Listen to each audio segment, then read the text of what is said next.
Good morning, everybody. Yeah. I love this song. I love that picture. I wonder who made that for me. I bet I know. I bet I know. No. Hold on, I'm almost ready. It's not working. Why don't I see my microphone?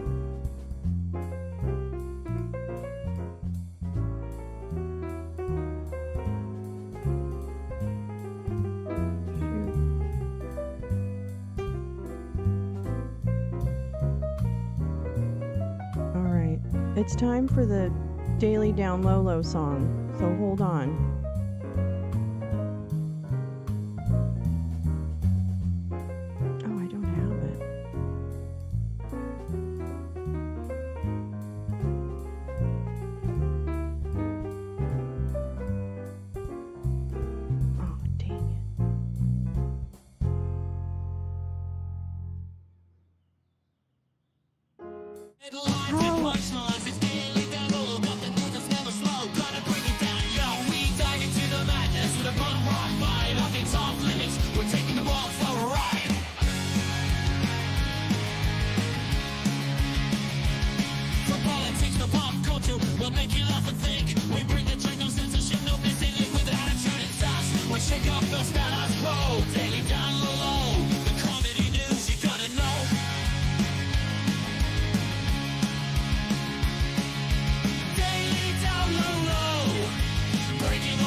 Stupid, dumb.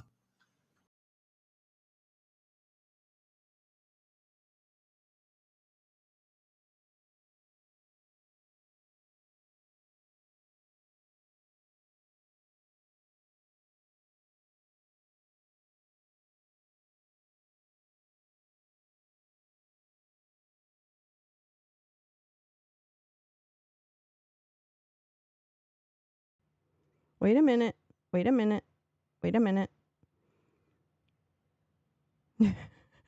My camera. I don't think this is actually meant for me. I believe that the streaming gods don't actually like me. I don't know why my camera's not working.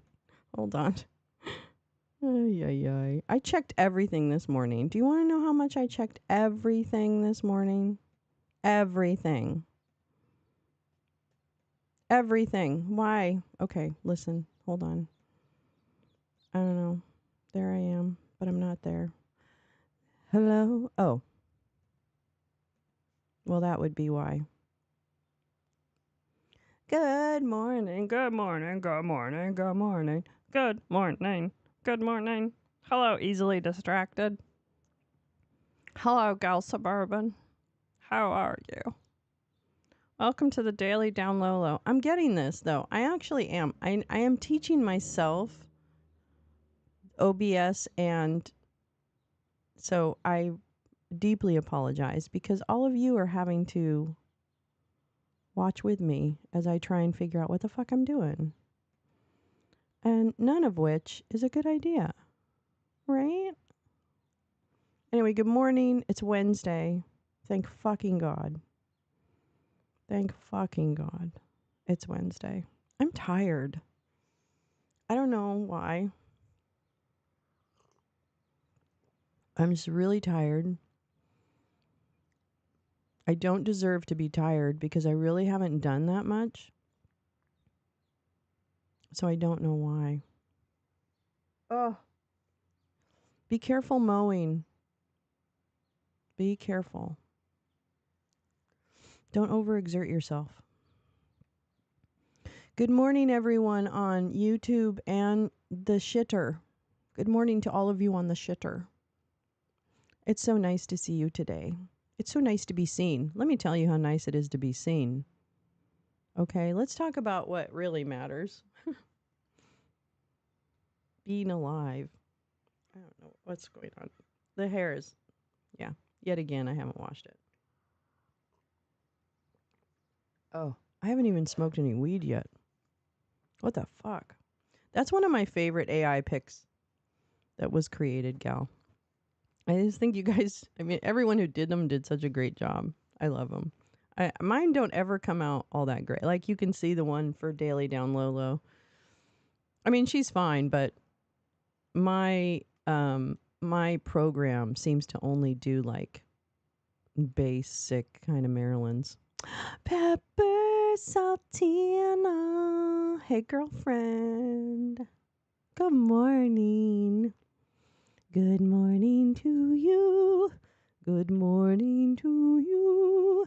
We're all in our places with bright, shiny faces. This is the way we start our new day. So there you go. There's your morning song. I used to sing that to my child every day almost as a way to wake up. Not in full opera, but sometimes funny voices. But you know how that is when, I don't know if this was you when you were a kid, but my dad was ruthless when it came to waking us up. Look at my eyes are like, my dad was fucking ruthless. Like he would come in and do the ankle shake, right? If he could grab a foot, if you had your foot sticking out of your covers, forget it. You're done. Because what he would do is just like, wake up, like shake it. I know. Old boomer parents. No, actually, he's not a boomer. What am I saying? Depression era parents. That's what it is. Depression era parents thought they could abuse you. What the hell? Anyway, yeah, let me see what's going down. I have there's a lot going on this morning, actually, believe it or not. There's a lot. Let's make sure everything's done here that was supposed to be done. Like a fucking idiot that I am. Anyway, we're going to start with the Select Subcommittee on the Weaponization of the Federal Government. Because why not? Because why the fuck not? I can't. I gotta smoke. I'm going to have to be really high for this. I'm going to tell you right now. I'm just going to have to be really, really, really high for this.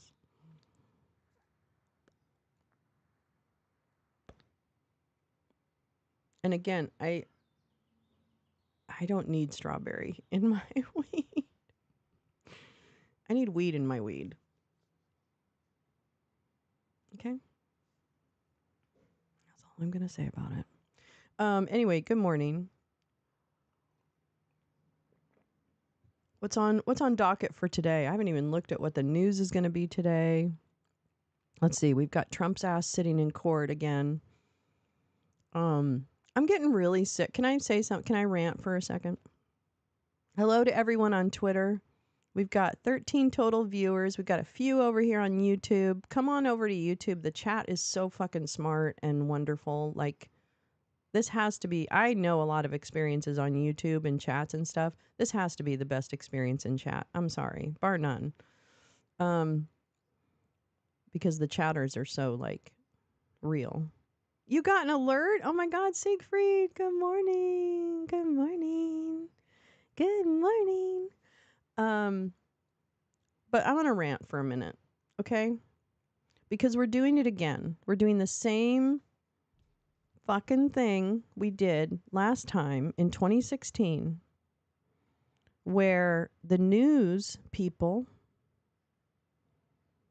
give billions of dollars of free advertising and pump up to the prick in chief, Donald Rump, as if he's a serious candidate, as if he's a serious motherfucking candidate, as if he's a serious person, as if he doesn't represent the end of democracy in terms of his Trojan horsism. I'm not giving him power in that regard. I'm giving the people around him who see him as an instrument. Those are the people. So I get that he's not important because intellectually he's not creating any of this. I would like the people who are creating this to step into the light. I would like the Tony Schaefers of the world, the Ken Klingenstein, I don't know what, Tom Klingen, I don't know what the fuck his name is, Klippenstein, I don't know what his name is. It starts with a K, I think.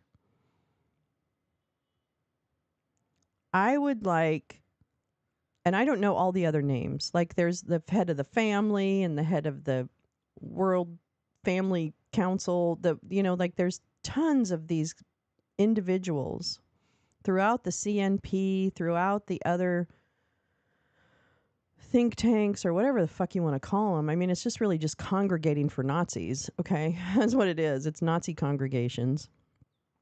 Because they're thinking about how to manipulate the world in such a way that it serves their interests. And their interests are Tom Klingenstein. Okay, I was right the first time.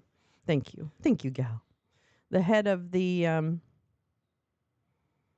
Claremont Institute. The Institutes of Mass Destruction, as Gal Suburban coined that phrase a few years ago. The Institutes of Mass Destruction. She coined it for me. I don't know who, if she didn't coin it originally. Nobody cares. But we have to address, we have to catch up collectively to understand that there are institutions like the Council for National Policy, like World Congress of Families or whatever it is. There are organizations like that are driving our participation. Set up and come to order without objection. The chair is authorized to declare a recess at any time. We welcome there's everyone the to today's guy. hearing on lawfare. The chair now recognizes the gentleman from Florida, Mr. Stubbe, to lead us in the Pledge of Allegiance. Oh, Pledge of Allegiance, I'm gonna turn you down, Tom Stubbe. Stubbe, stupid Stubbe. I pledge of allegiance to Vladimir Putin. And Vladimir Putin and Tony Schaefer and Ken Klingenstein and all the rest of them are the people that we want to follow. Amen. God Chair bless the recognizes dollar. himself for an Amen. Opening statement. Does anyone believe if President Trump wasn't running for president, that he would be facing 4 criminal trials? Yes. Bonnie Willis announced her investigation in February of 2021, but didn't bring charges until That's 2.5 years later. Because after you kind of President carry the Trump case. announced he was running for president. Because you kind of Attorney develop General your Garland case. named Jack Smith special counsel 3 days I can tell this is going to be after good. President Trump announces more that he's weed, running for more president. weed, more weed. And Alvin Bragg said he could not see a world, quote, he could not see a world in which he would indict President Trump and call Michael Cohen as a prosecution witness. But that's exactly what he did after President Trump announces he's running for president. Alvin Bragg brings a case that the Department of Justice wouldn't, that the Federal Elections Commission wouldn't bring, that his predecessor, Cy Vance, wouldn't bring, and as Alvin Bragg himself said, he wouldn't bring, but then he did after President Trump announced he was running for president. Some might call this all election interference. Think about it. Mr. Bragg is charging President Trump with conspiracy to impact the 2016 election. Ms. Willis and Mr. Smith are charging President Trump with the conspiracy to interfere with the 2020 election. Seems to me the conspiracy is between Bragg, Smith, and Willis working to interfere with the 2024 race. Of course, none of this is new. 2016, government spied on President Trump's campaign. You don't have to take my word for it. You don't have to take this committee's word for it. John Durham said it. Clinton campaign paid the law firm Perkins Coie, who hired Fusion GPS, who hired Christopher Steele, a foreigner, who talked to other foreigners, who put together the fake dossier, which became the basis for the FBI to spy on President Trump's campaign. The basis for a whole investigation. We saw text messages back and forth from folks on the investigation saying, "We'll stop Trump." Then, of course, it was the Mueller investigation. 19 lawyers, 41 FBI agents, $30 million to find nothing. No conspiracy, no coordination, none whatsoever. I don't even have any room. Impeachment. Anonymous whistleblower. There we go. No firsthand knowledge. He was biased against President Trump, who worked for Joe Biden. We need our little nose guy. Talks about a phone call and they impeached the President of the United States. I missed my Monday. Broke every protocol, every normal procedure. Again, don't take our word for it. Stephen D'Antuono, FBI Assistant Director of the Washington Field Office, told us this in his deposition. Then, of course, they tried the 14th Amendment. Here we just go. keep him off the ballot. The easiest way to win is not to let your opponent play. Oh, stop. That's what they tried to do. Thank goodness the Supreme Court said no to that. Shit. 9-0, they said no to that. And then, of course, after all that, after he's a candidate, as I said, we get all these cases. In Georgia, Bonnie Willis hires her boyfriend, who travels to D.C. on the taxpayer dime. Really? Meets with White House officials, January 6th committee, all in an effort to target President Trump.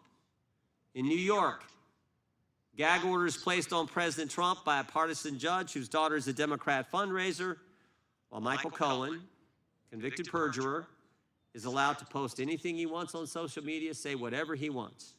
Not to mention the guy who's the lead prosecutor for Alvin Bragg, Mr. Colangelo, who worked for Letitia James, then worked for the Justice Department, then went back to New York. The Steele dossier was originally funded by Washington Free Beacon, a conservative website, as Alpha Research in the primary race. Correct. In Florida, the DNC continued funding it after the original GOP lost interest. Correct. Altered the order the Free Beacon first retained Fusion to investigate Trump in the fall of 2015 and ended its relationship after Trump secured the Republican presidential nomination. Correct. Jack Smith well done, Max. Max, thank you for that drop of knowledge. Didn't properly handle. Jack Smith mishandled classified information, all while charging President Trump with, quote, mishandling classified information. You can't make this up. Someone call that tampering with evidence. Would they? Today's hearing is about how the law is being used to target political opponents. It's truly about the weaponization of government. Truly about what this committee has been focused on for this Congress. And obviously, President Trump is example number one. Can't I move it to be It's about the bigger? double standard. Okay, well, One I'm set of sorry. rules for the Pinocchio, you connected, gotta stay right there. The other set Can't for seem the to get people you they on want to top of target. Jim But maybe Jordan. most important, it's about where does all this go? Where does it all go? Because if they can do it to a president, they can do it to anybody. Any one of us, any of our constituents, any American they want to. And that's what's frightening. That's what's truly frightening. Is that what's scary? I want to thank our Because witnesses you have for something being to here and hide? talking about this Is that why? most critical Do you have something issue. to hide, Jimmy How Jordan? the government, how the agencies, how the law is being turned on Bitch. people that they politically disagree with. that, I yield to the gentlelady from the Virgin Islands for her opening statement, American member in this class. Thank you. I'm gonna be very quiet much. now. Good morning to everyone that is here with us. And thank you for joining. 2 weeks ago in this same room, we watched as the Republican majority attempted to use the congressional hearing process to intervene in an ongoing Supreme Court case. Republicans here did so by suggesting that they were concerned about how social media companies are bullied by the federal government. In truth, these arguments are operating in the interests of securing an open season where Russia and China can destabilize our democracy at will in the 2024 election. By my Republican counterparts causing people to bully social media companies, they want to allow any and all foreign adversaries to dump lies and misinformation on social media in support of a would-be fascist former president. And now you're back. Why are we back this time? We're here because former President Trump is on trial in New York. That's why we're here. On Monday and Tuesday of this week, his former attorney, Michael Cohen, delivered devastating testimony implicating former President Trump in a hush money payment scheme. His former attorney even had audio recordings of Trump talking about those payments. Whether we think the trial in New York is a good case or a bad case, the truth remains that the facts in the case don't help Donald Trump.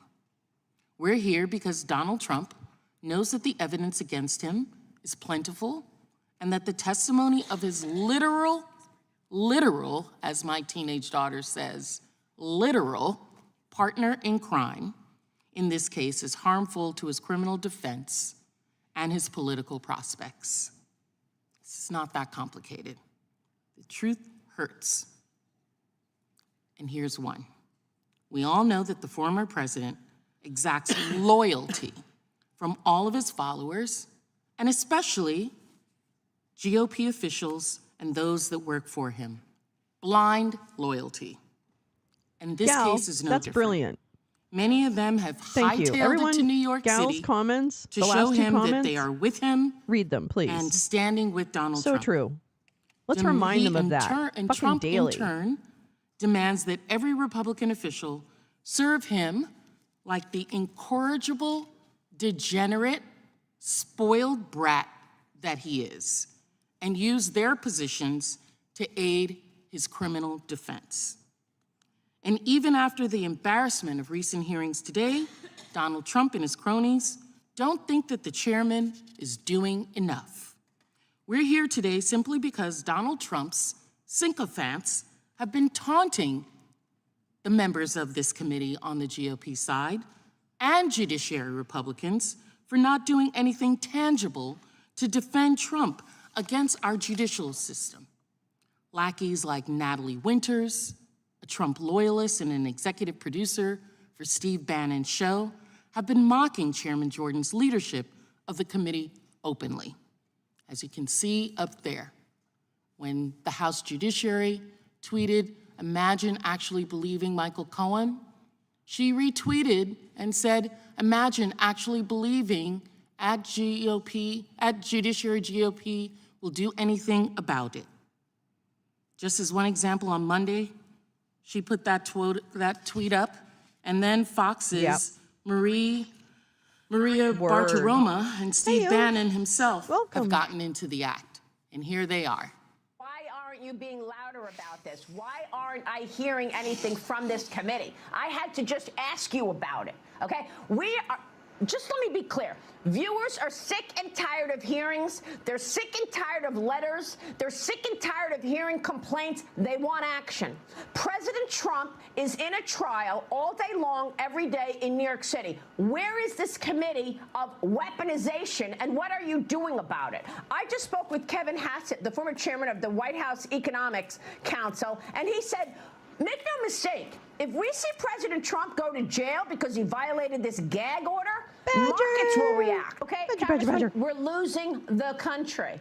So, with all due respect, I'm No, not blaming no, you sweetie. specifically. We're holding but on to it. It's not enough to set up a committee that's called the weaponization of federal government. That's not doing it for anybody. We want to hear more from you. We want to hear action. That's not we want doing to it know for what me. the heck is going on in this New York trial I need to- where nobody can seem to come up with a I need to crime. have some stimulation from your committee, Well, I'll tell you Mr. what I'm Jordan. specifically doing. Okay, Of course, I serve on the- okay. No, I don't need to hear. I don't need to hear a backbencher. I'm sure you're a good guy, and I'm sure you're trying to do a lot, but it's not, as Maria Bartiromo says. And man, she lit him up. We all heard her.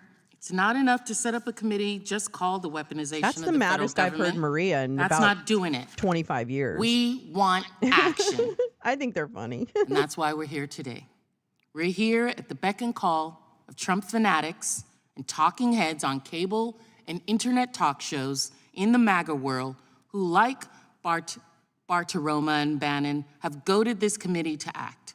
Because the purpose of this select committee is in fact to be an arm of the Trump campaign and take his orders. And yes, we know your mad things are not going your way. Republicans are upset because the Justice Department has determined that it must prosecute Donald Trump because the allegations against President Biden amount to nothing, both at the Justice Department and even in this chamber in the House, by the very committees Republicans created to investigate President Biden.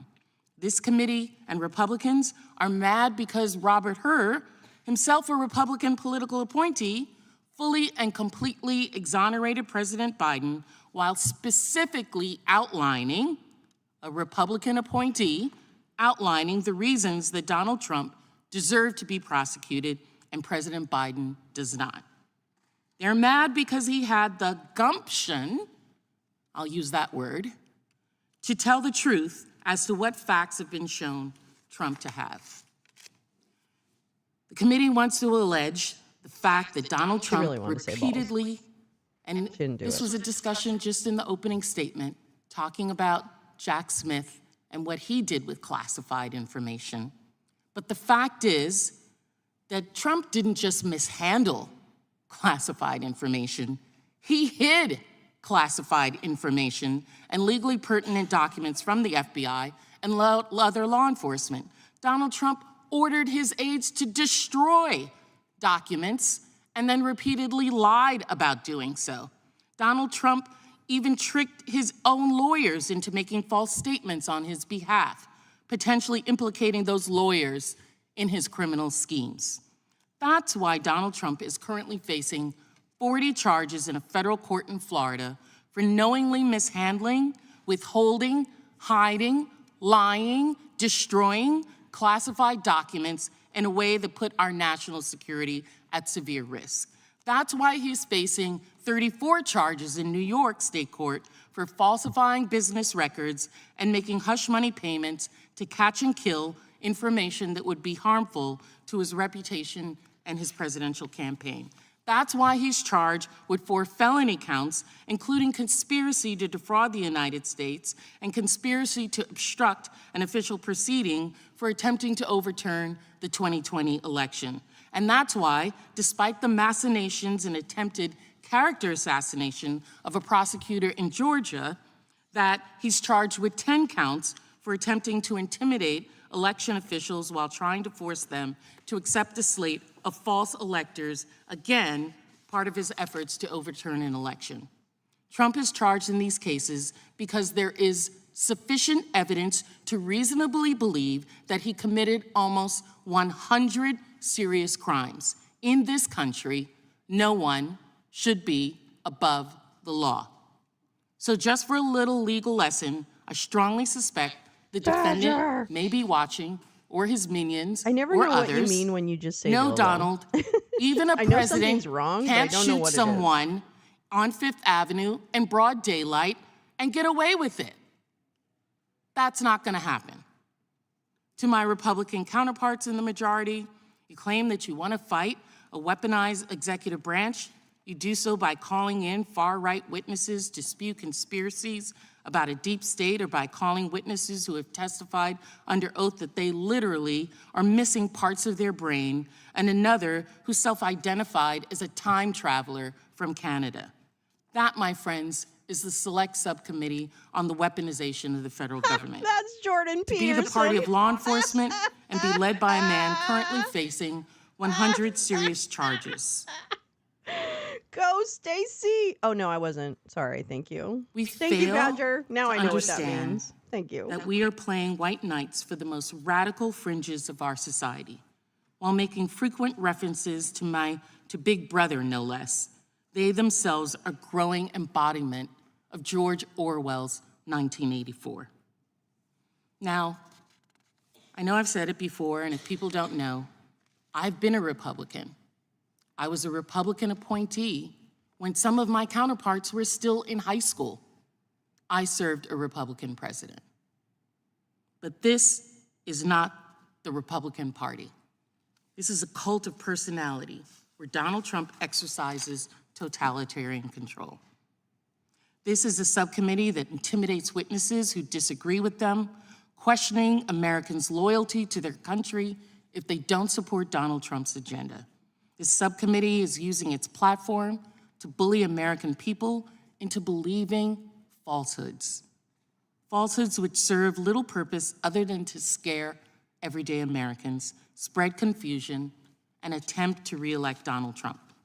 It's a subcommittee that is taking orders from a disgraced former president. I see members rolling their eyes, they're all upset. You don't believe me? Think I'm making up that Trump directs the actions of this select committee? You think that everyone is not jumping through hoops to please Donald Trump? Follow the facts. Who was among the select few Donald Trump called on January 6th while encouraging thousands of rioters to overtake the Capitol and steal the election? Individuals from this select committee. Members here have refused to answer a subpoena related to that call from Trump and the attack on the Capitol. Members of Congress said at rally after rally, I'm busting my tail to get Donald Trump reelected. We need to make sure Donald Trump wins. It's so important that we stay engaged and help Donald Trump get back the White House. That's what members of this committee have said. And it's our duty to call out bias and hidden agendas of the committee. It's a sham, solely designed to serve, as like we have said before, as the legislative arm of Donald Trump's re-election campaign. That's what this select committee is.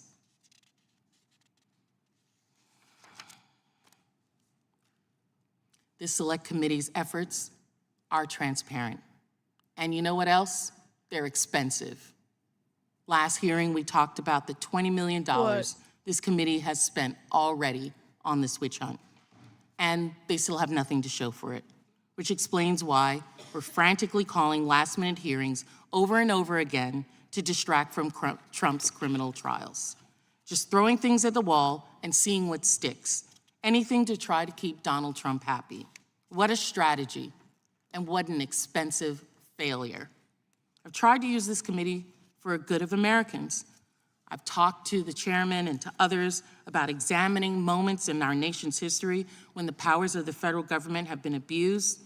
We have seen reports that the IRS has a real problem of racial bias in its audits.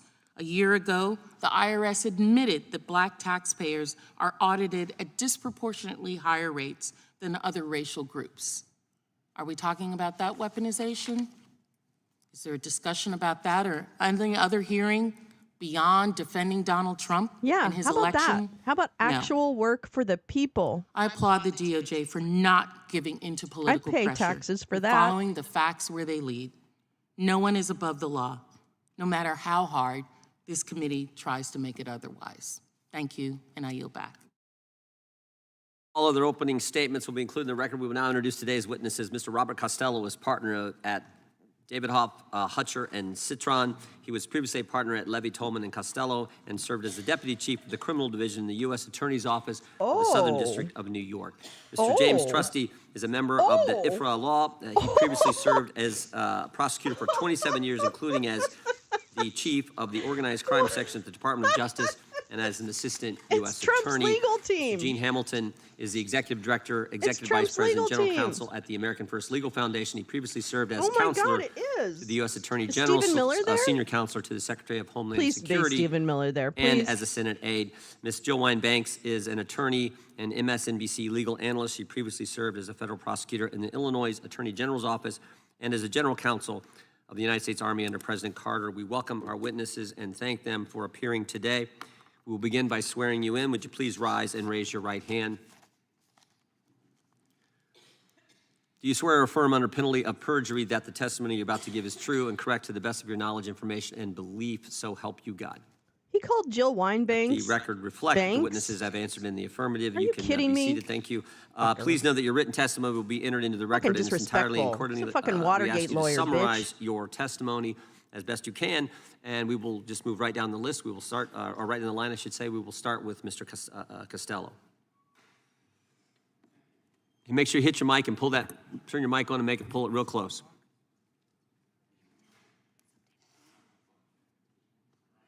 No, hit the button there. It should hit the button. See the button there in front? Yeah. Okay, There you go. thank you. My name is Bob Costello. I've been an attorney for 51 years, and I'm the former assistant U.S. attorney in the Southern District of New York, where I was deputy chief of the criminal division. I am not now, nor have I ever been, an attorney for Donald Trump, any of his family members, or any of his businesses. Shit. I've represented quite a number of high-profile individuals, shit. but never Donald Trump. Fuck you. During the period April 2018 to July 2018, I represented Michael Cohen. Today, I can talk to you about what Michael Cohen told my law partner and me, because Michael Cohen waived the attorney-client privilege at the request of the U.S. Attorney's Office for the Southern District of New York. The reason was Michael Cohen had pled guilty to 8 felony counts in the Southern District and was seeking to lessen his sentence. And he thought he could be clever by going into the U.S. Attorney's Office and lying about cooperation. Michael Cohen went to the U.S. Attorney's Office and accused Rudy Giuliani and myself of conspiring to obstruct justice by tampering with a witness, namely Michael Cohen. The story, which they were floating at the time and his lawyers put out in the various newspapers, was that we had dangled a pardon under Michael Cohen's nose in order to keep him quiet so that he wouldn't testify against Donald Trump. When I received the call from the U.S. Attorney's Office saying, Bob, we'd like to talk to you about your representation of Michael Cohen, I said to them, can I presume that you guys are sitting there with a copy of the waiver of the attorney-client privilege? And they said, you presume correctly. I told them to scan it over to me, and once I received it, I'd be delighted to talk to them. And I did.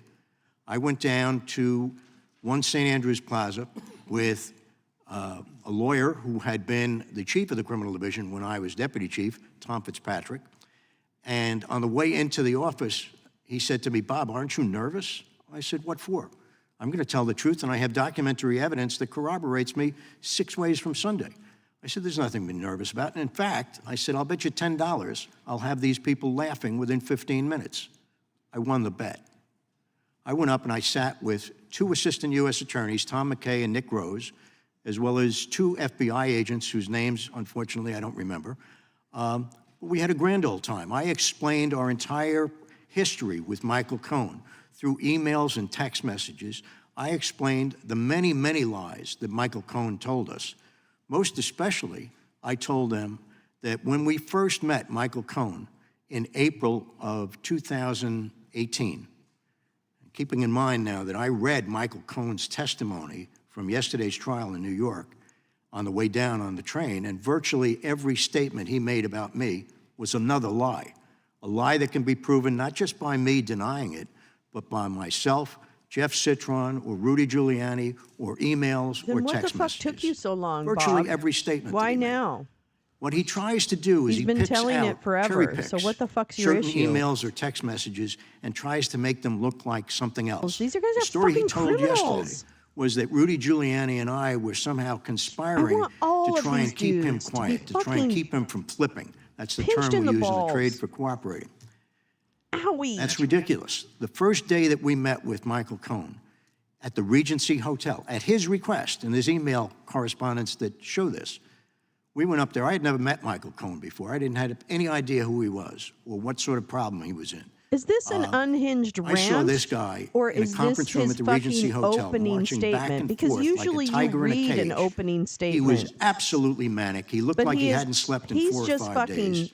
And he riffing kept on, now. He knew my partner, Jeff Citron, for Listen, 10 years. this I is didn't know the guy. unhinged. He kept on Your 5 pounding on the minutes is table up, you throughout his stupid speeches that motherfucker. day. Guys, I want you to know, I will do whatever the I F can't. I have to do. I will don't never even know. spend 1 day in jail. Well, you did. He had to okay? say that and at least listen, 10 times, Costello, maybe 20. It You was his are about constant to litany spend as some he days walked in back and jail. forth. I hope. So The I said, hubris, Michael, yes. sit down. We need to discuss what's going on Oh, here. He told us about the raid, that his offices had been raided, his home had been raided. And he said, I didn't do anything wrong, guys. I don't know what they're looking for. And I said, Michael, the people in the Southern District of New York are very smart people. They got a search warrant for a lawyer's office. You can't do that just by going to the U.S. attorney. You need to go to Maine Justice and get approval from Maine okay. Justice. You need to show This is them that unhinged, you have okay? proof. Has anybody that seen a someone crime has been just committed and that ramble evidence in of their that crime opening is going to exist at statement? the site to be examined. Hi, I said, so Kim, Michael, these welcome people back. think that It's you good did to something see wrong. you. Good What to is it? see you, I said, this is girl. protected I by assume attorney-client girl, but I privilege. shouldn't. And it was So until he waived the sorry. attorney-client privilege. I know so many I Kims swear to in my God, Bob, life I didn't who do are anything wrong. female In fact, that I'm I cooperating with the gendered that special name. I counsel. shouldn't I'm have. Sorry about cooperating that. with Congress. But love you, Of course, he Kim. forgot to tell us that So he this lied is to in lieu Congress. of Trump presenting That a was defense. part Yes, and parcel that's of the way correct, Michael Max. Cohen is. Good job, So, Max. I sat him down and I said, look, Michael, clearly here, you're Wait, not the where do we target. do that? Nobody's ever heard of Michael Cohen. Good job, But Max. you are the lawyer for President Trump, and clearly that's their target. And let me explain to you how things work. When they get a search warrant, they're looking to gather evidence. They already have evidence against you for something. which Okay, haven't told us what your it 5 is. minutes is up, And they are baby. going to roll over you. You're just a Did bump you in the write road. anything Their for target is this? Donald Trump. Did you write So anything? I want you to think carefully now. And by the way, up to this point, he had told us when he introduced himself to us that 2 nights before, he was on the roof of the hotel, of the Regency Hotel, seriously considering jumping Waiting off, for committing Texas Paul? suicide because he couldn't handle the Awesome. pressure I love of the Texas legal Paul. problems that he saw Enjoy coming that, his way. Kim. And I'm what glad he you wanted to stopped find out in. from us that day He was rolled over. his escape Oh, route. he's gonna That's lose what he his called it. license. Guys, you have to tell me what my escape There's route gonna is. be What so can I many do to good get out of this? disbarments to watch. And I It's did. gonna be My great. obligation as a One lawyer at that disbarment point in after time was another. to explain to him what his options were. Clearly, one of his You're gonna options get was to yoinked, cooperate. bud. And I said to him, I said, Michael, the way this works is if you have Way this truthful works is- information about This Donald is Trump, that's well, clearly Kim, what they're looking I mean, for. come on now. I This can is have the all your legal weaponization of problems the solved government. by the end of the week. His Of response, course. I swear Come to on now. God, Bob, That's I all don't we have talk anything about on these Donald days Trump. is the weaponization I said, of Michael, the I want you to government. think carefully about this. That's it. I probably came back to He this is subject Mr. 10 or 20 times Ooh, during the Mr. 2-hour Titus period. on his show. Every time I Awesome. brought it up, I do every enjoy time he his answered, shows. I swear to God, I really God, do. I watch excuse him me, later, but Bob, I really I don't like have him. anything on Donald Trump. Enjoy that. I said, Michael, Tell him whatever we you say hi. have has to be truthful. If you think you can go in there and tell these people lies, I you're can't with crazy. this It's guy. going to backfire on you. Okay, you can't you're do 5 that. minutes up. So do you have anything on Donald Trump? Probably the 5th or the 6th time I got around to doing that, he said, well, I know that money is missing from the Trump Stacey inaugural Plaskett is just about to ball. jump over the I fucking said, dais is Donald Trump and involved in throat that? punch No. this guy. Does Donald Trump know anything about that? No. I said, Michael, that's useless. You're not going anywhere with that. You asked me for your escape route. I'm telling you your escape route. All you have to do is be truthful Why if would he need you an have escape some route? real evidence on Donald Trump. Why would he need an His escape litany was route? the same all the time. I Wow, don't have these guys are anything so on Donald fucking Trump. slimy. This is exactly the opposite to what I saw him say on TV. He was telling the grand jury in Manhattan and the district attorney's office. He said, I went in there, I believe, if my memory is correct, 20 times, including 2 appearances in the grand jury, 18 times preparation sessions with the DA's office. I was sitting at home listening to this, and I said, that's nonsense. That's not what he told Jeff Citron and myself. No. And I decided at that verbal point in time, diarrhea. I've got to make it known And to both the defense Mr. and the Costello, prosecution what the Abbott real and story Costello is, over who this here, guy really not the is. funny ones. So I provided all this material to Donald Trump's lawyers, and I provided it to the Manhattan DA's office. And I asked Really? for a meeting with Thug's bringing District Attorney Costello for a Bragg hearing. because I wanted to and go in hearing there, about let how him look me in the Costello eye, knows what and let me explain all of the stuff that we had on Michael Cohen that showed Making that he's an himself a inveterate friend to liar. everybody, The guy Kim. can't be That's what trusted. Bob's doing right now. Greg turned me down. But what he did say was, I'll let you have a meeting with the assistant district attorneys. Now, when the Mr. Trump Costello, people, we need you just to I'm sorry, when the Trump people finish up quickly. heard about all Wrap. this, they insisted, as was their right This under is the law, hilarious. that the He's DA off put the me rails before the grand already. jury. So I was He said scheduled blah, for a blah, Monday. blah. I was in the On the kitchen and Friday I before, said blah, I gave blah. the DA's office the courtesy of a Zoom conference Pepper. for about an hour and a That's a half. winner. 8 assistant district attorneys and me on the other end. I explained. Goodbye, They didn't sir. really ask me any Mr. questions. Costello, They just you're said, done. what do you want to say? Nice, warm greeting for somebody who's trying to show them the right path quietly and privately On the stand, so Michael that they said could something correct about this their guy error was before they sketchy. made it. Yeah, I'll say. Here's what happened. He's a walking sketch. We're going to have to, we'll stop there, Mr. Costello. We'll get back to you during the questions. You have to stop. Did I run out of my time? Yeah, already? you a little did, bit. you Yeah, a little stupid bit, a little bit. That's motherfucker. fine. I had 8 minutes. This says I have 138 to go, or is I'm 138 over? 138 over. I'm sorry. That's fine. That's fine. That's Excuse fine. me, Mr. Chair, point of order. Yeah. Will the witnesses all be given 7, 8 minutes? What is that? Yeah. It's usually 5, so we didn't know that in advance to be able to We're going to give him a tell little our extra witness. time. I gave you 14. But she didn't have time to prepare 8 minutes of testimony, Well, opening statement. She's a smart lawyer. She can probably ad lib for a few minutes if she'd Whoa. like, but that's We'd like totally it up to to her. be something more than fucking kidding ad lib, me? as we just heard. We or listened to testifying. you talk for 14 minutes and That's and called 14 an opening seconds. statement. I'm I allowed know, to and talk as long as I And I want. was fine. I let you go 14 minutes and 14 seconds. You have to let me go for 14 minutes That's if that's exactly what I right. wanted Exactly. But Exactly right. you Mr. could Trustee, let you us are have- recognized for your opening The statement. courtesy of advance notice would have been helpful. Yeah.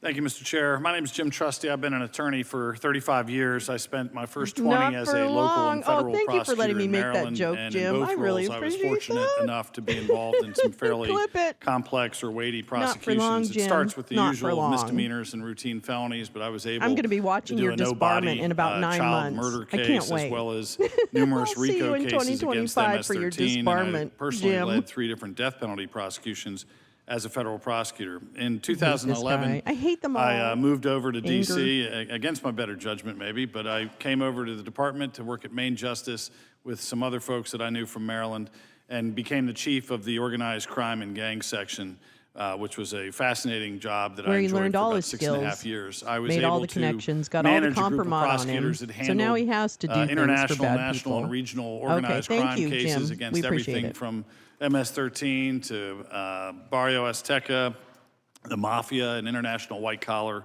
conspiracies. And I was also, during How this about time, a your senior member client? of the Attorney General's Death Penalty Review Committee, helping the Attorney General decide whether to pursue the death penalty against folks like the Boston Marathon bomber and the Charleston church shooter, among other numerous lower-profile cases.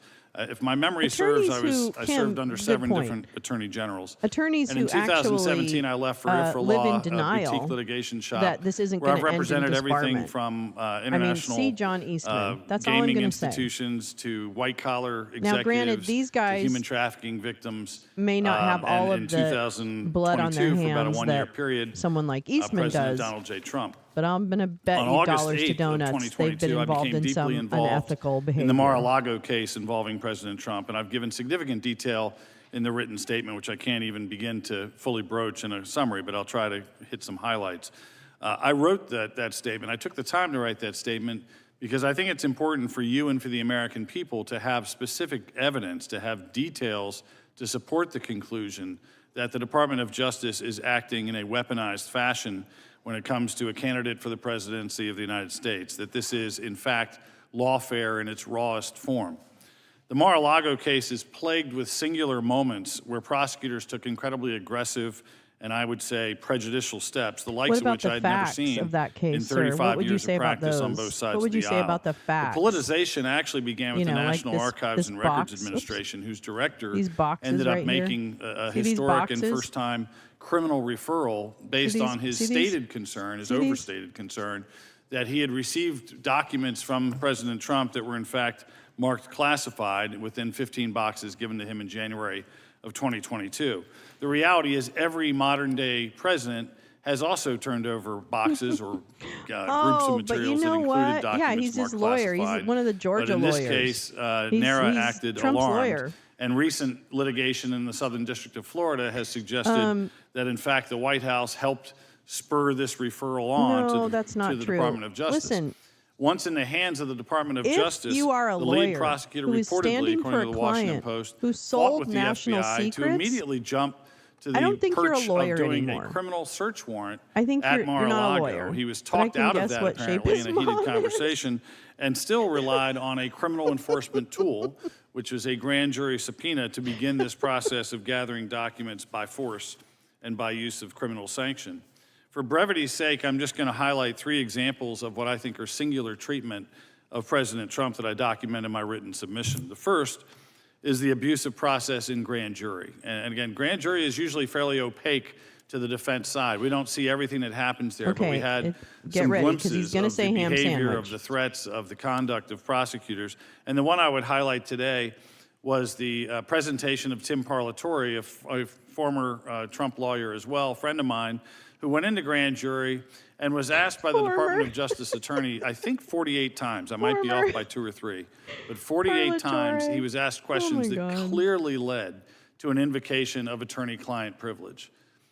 Those questions are unethical on their face. A prosecutor should not be in front of a grand jury. Wait till I tell you purposefully about eliciting unethical. a known privilege, but Okay, they were comfortable girl. with this in this Get setting ready, in strap Washington, in, D.C. baby, that we were 'cause in. I'm And about after to blow 48 your times, mind. including Mr. Parlatore telling the prosecutor at times, what you're doing is unethical, That's right, you need to Parlatore stop. quit. She said, well, if your client is so cooperative, why won't he just waive his privilege? Now, that's kind of a nice political point or a layman's point, but for lawyers and for people that worked in the Department of Justice, they know that is flat out unethical. That the idea that you would try to draw a negative inference from a legitimate invocation of counsel is an outrageous moment, and that's just one that we had visibility This guy into. makes me sneeze. Secondly, I would point to Jack Smith's near obsession with having a, quote, speedy trial in the January 6th case. Now, the speedy trial right is derived historically from a defendant who is incarcerated, who has the Pyrrhic victory of going to trial a year or 2 later and being acquitted. And the question, of course, becomes, well, what do I do with that free time I just served for a year or 2? That's why we have a constitutional and a statutory speedy trial right, and it is invoked by defendants or waived by defendants every day in federal court. What you don't see every day in federal court is a federal prosecutor for a non-incarcerated defendant insisting on having a speedy trial, when the Department of Justice, in fact, has its own guidelines to avoid charging decisions and trials on the eve of elections. Instead, we had Jack Smith pushing with all his might, pushing the Supreme Court He to might be the expedite a only hearing that one was still in front of the this D.C. Court of fucking Appeals, group and only that angrily ends losing up that with battle, apparently, retaining when the his Supreme license. Court took up the question Takes a of lot immunity. for them to remove a license. I The mean, third I guess thing with that I good would point reason, out from my obviously. summary What's the matter, is something Trusty? that came from a respected lawyer in Washington, Trusty D.C., Dusty. who Ask represented Judge Cannon Walt Nauta, about who I this think the fuckhead. Department of Yeah. Justice viewed as kind of the keys to the Her kingdom bestie. in their investigation into President Trump, a person that they were intent on flipping at all costs and eventually charged. And this lawyer was the subject of an extortionate ploy. I have no other way to phrase it than that. He was brought in very Is he early talking into his about Evan representation Corcoran? to the Department of Justice. Is he talking about where he Evan met with Corcoran? Jay Bratt and about 5 or 6 other prosecutors in the room. Mr. Bratt had a folder open if I was that appeared to be Evan, I'd information say, not about Mr. Nauta, but about Mr. take my Woodward, the name lawyer. out of your And he mouth, looked at this, Jim. according to Mr. Woodward, and said, I see that you have a pending application for judgeship with President Biden. I don't take you to be a Trump lawyer. I would hate to see you blow it. You need to flip Walt Nauta against President Trump. That sequence of events, which has not been fully investigated to my knowledge or fully litigated, but has been presented and has been publicized, is a devastating indictment of the willingness of a Department of Justice attorney with others hearsay. around him And you, to engage as in a essentially lawyer, extortion are or now bribery or whatever you want to call You're it. testifying? or Is that what? obstruction. Well, I mean, you are The testifying. enforcers but of what do you- obstruction, in fact, were willing to obstruct justice because of an ends justify the means mentality. No. So that brings me to just Well, talk let's for talk a about couple of ends minutes justify the means about mentality. what I think the cost of and your lawfare is client. and really why I'm here. I don't know. Which is not for Let's any do sort it. of personal gain or political moment for me. Lawfare, Oh, girl, in its stop. form with the Stop Department of it. Justice in criminal Stop cases, it. is an effort to manipulate law as a way of targeting an individual who's despised by the user. Justice and the concept of rule of law rely on honest cops and principled prosecutors to follow evidence and to make impartial determinations as to accountability. It is evidence-driven not animus-driven, and that's why I'm here. Thank you, Mr. Trustee. Appreciate that. Mr. Hamilton, you're recognized. Thank you. Chairman Jordan, Ranking Member Plaskett, and distinguished members of the subcommittee, thank you for inviting me to testify on this important matter. The American people and American society have flourished for nearly 250 years, not because of some accident, but because of the grace of God and the brilliance of our founding fathers, who created a system uniquely designed to foster the ideal conditions for individual very dark liberty, time in America. I human agree. success, and societal flourishing. I agree.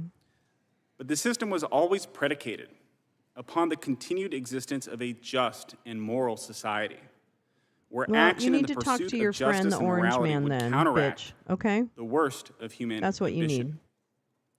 It was also predicated upon the continued existence of a federal government strong enough to do what the governed had consented to in the Constitution, but not so He's omnipotent nervous. as to be able to undermine the liberties of the individuals and the states.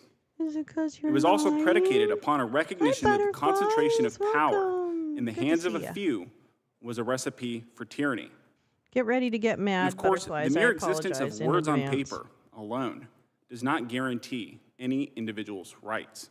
Rather, I'd it has rather been say action Trump taken isn't by the reason, principled because people Trump to me that just fulfills represents those their power guarantees grab. and So secures to those me, it's individual about the power. liberties. They're there to support the Put power, differently, and they in perceive America, that thanks Trump's to the wisdom and foresight unbridled of our founding fathers, narcissism our and Davids authoritarian always had a chance inclinations against will our serve them. Goliaths. That's what they believe. But sadly, we live in That's what unprecedented they times believe. But where the Kim, are you concentration leaving? of power in the But federal that's what government, they believe. They particularly in believe the that executive power. branch under Trump right President now Biden's is the leadership, latest representation as of the power fulcrum for them. through It's which not other Trump, powers in society right? We know that. oppress the individual. It's what and he undermine the represents and his foundation ability to upon break which the our national fences. success resides. He already proved The that he Biden will break administration, fences and most notably not- the Department of Justice, appears to have worry embarked about it. on a journey of political persecution of those with douchebags whom it disagrees, are with the end result being the total just social, hoping he gets to keep economic, doing it. and political domination of the populace. He just opened beyond the its gate attempts of to what was silence and already imprison there, its Kim. political I mean, he really just The said, Biden you can say this administration has out loud and engaged people in an will still vote for you. obsessive-compulsive campaign of division That's what he proved. and spoliation of You the can say public this out fist loud. based on the immutable characteristics of American citizens. Its efforts are incessant and relentless. Can't. We live in a time in which any attempt even to describe Yeah, they the knew current it was state a of winning affairs strategy. gets labeled as That's right. disinformation, Absolutely, Kim. misinformation, Absolutely. malinformation, and worthy he of just sucked censorship. up to them. That's right. He Or basically worse, just was a content useful worthy tool, of subjecting an would do individual the to bad criminal things, prosecution. was someone they could Memes are blame prosecuted. if they needed to. Business leaders right? are If they subjected to needed intrusive to, they investigation could destroy him. solely because of their outspoken But right views. now, his Actual presence peaceful serves a protesters great are purpose imprisoned. in their goal And for all the while, violent and privatization repeat of criminals services, run free in major cities across the United kleptocracy, States. whatever you want to call In it, this new and theocracy, everybody. unprecedented There's a world, bunch of different audiences everyone, that want different including a agendas former that are president of the United served by States, a is fuckwad in threatened office by like the federal Trump. Leviathan So I want to and stop private giving elites who Trump seek the total power domination and control just talk over about what every he aspect of human represents. life. The political Which is persecution of President unbridled Trump by the Biden administration autocracy. is unlawful, unprecedented, Demagoguery. and That's what un-American. he represents. So I would rather call him the prosecutions demagogue must end. or whatever. I don't know. That But even make sounds like no fancy. mistake. I don't want to be fancy. The American people Anyway, must sorry to understand talk over this guy, but I really not that the sorry. intended impact of the administration's conspiracy extends far beyond any personal consequence to President Trump. Instead, the intended result is to chill dissent, silence speech, No. and convince the American not people that it. the weight of the I federal hope government Jill brings her A can game. be I think she forcefully will. weaponized against But I really anyone do. Yeah, all who of the stands in the above. way. Yeah, absolutely, Kim. President Agree, Trump agree, is in the agree, agree. administration's Yes, crosshairs and. to discourage yes, anyone and.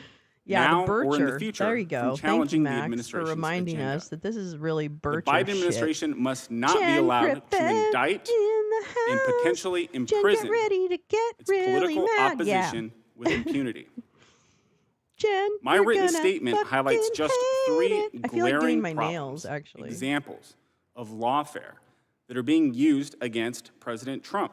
Number one, the Biden White House granted No, I'm an not even gonna let illegal this guy speak special access unbridled. request to allow the Department of I'm Justice gonna to turn illegally you down, obtain access to baby. President Trump's I'm gonna records. sing over your Two, bullshit. the Biden administration No, is there's prosecuting nothing President Trump honest based on coming an out erroneous of and this faulty guy's interpretation of the mouth. Presidential Records Act, Oh, bye, and actually provides Kim. individual Have fun at bureaucrats Texas, Paul. See you with later. greater control over Bye, their girl. records than President Trump. I Three, think this guy the is Biden administration has weaponized a white-collar criminal statute for the first time in history to attack President Trump and others.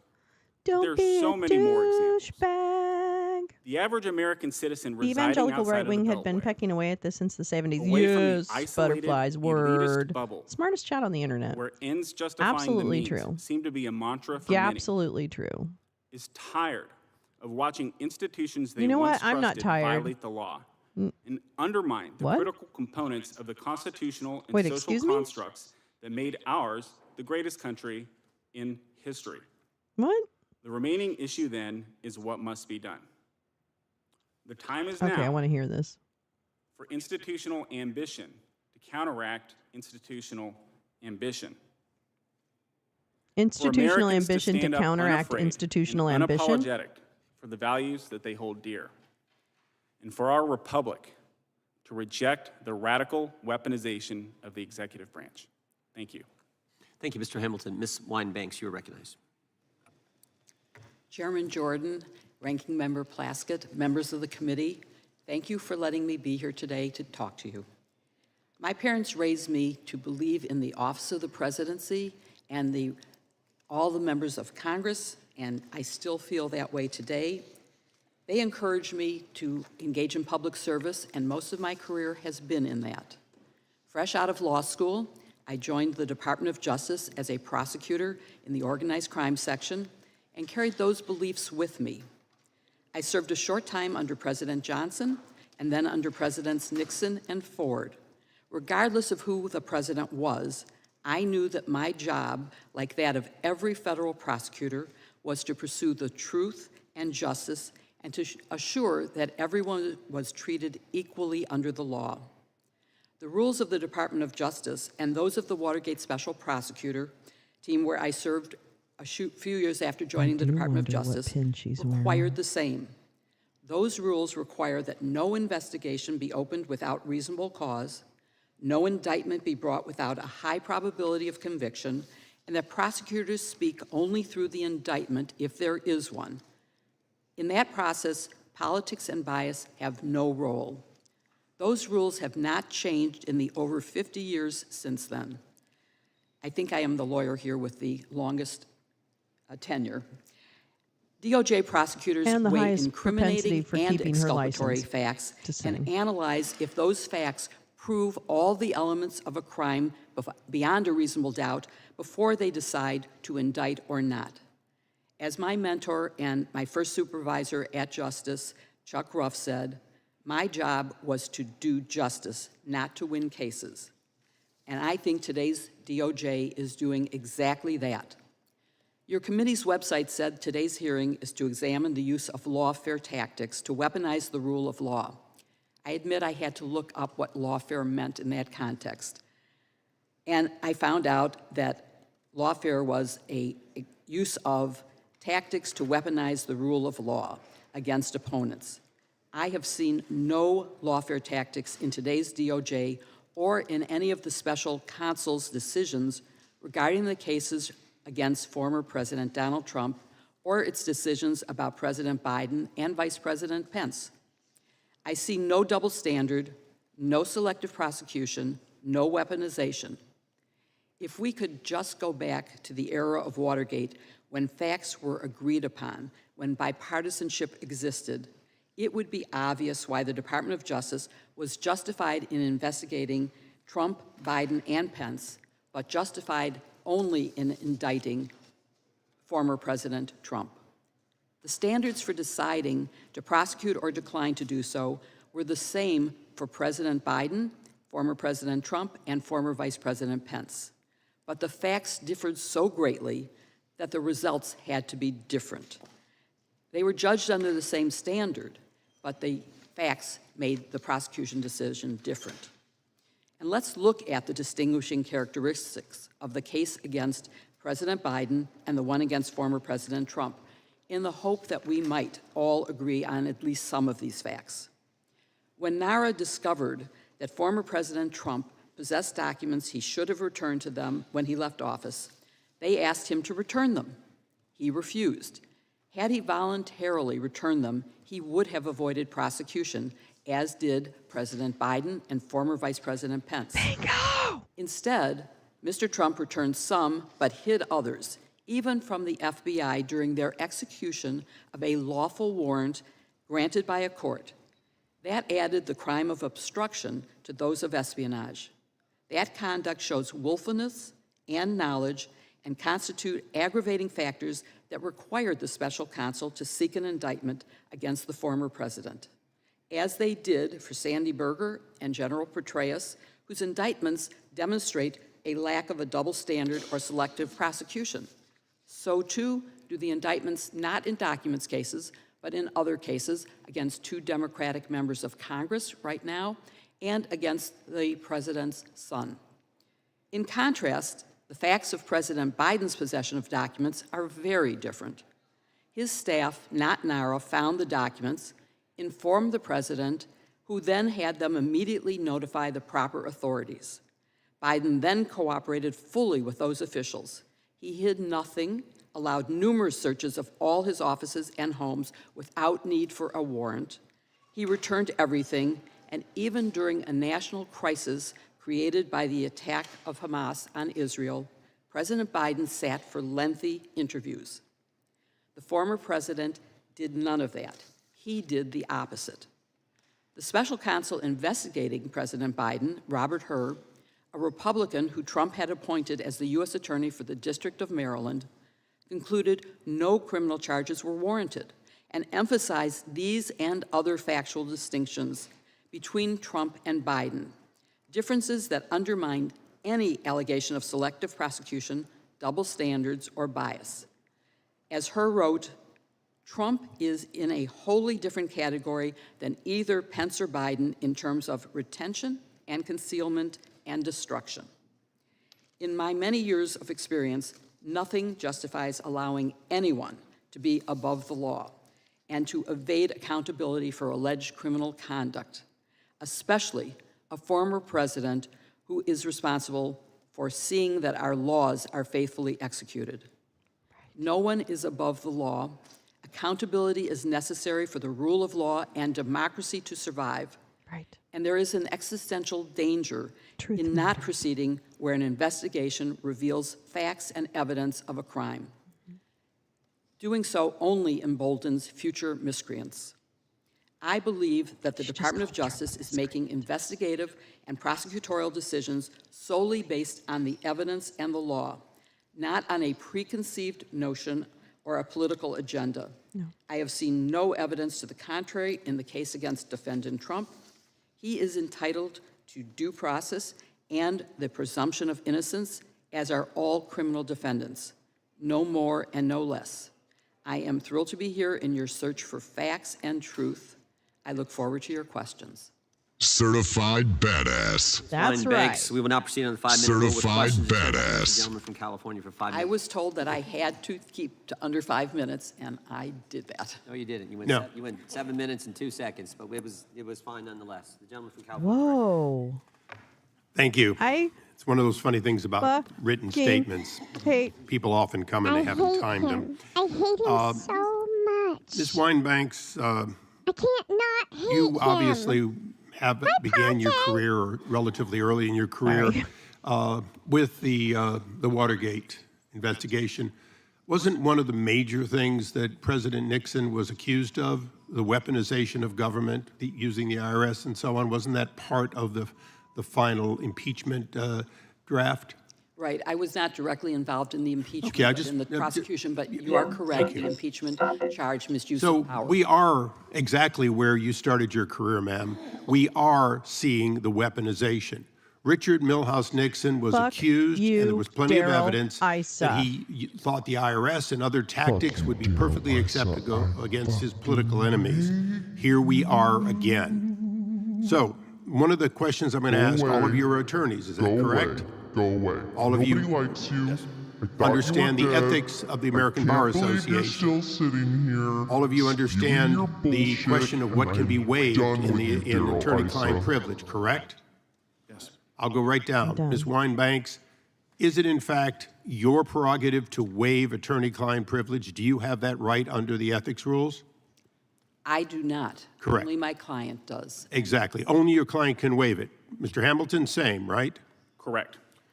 Mr. Trustee? Same. Is he talking about Evan Corcoran? Yes, which is why I have a written document of the waiver. There's a crime.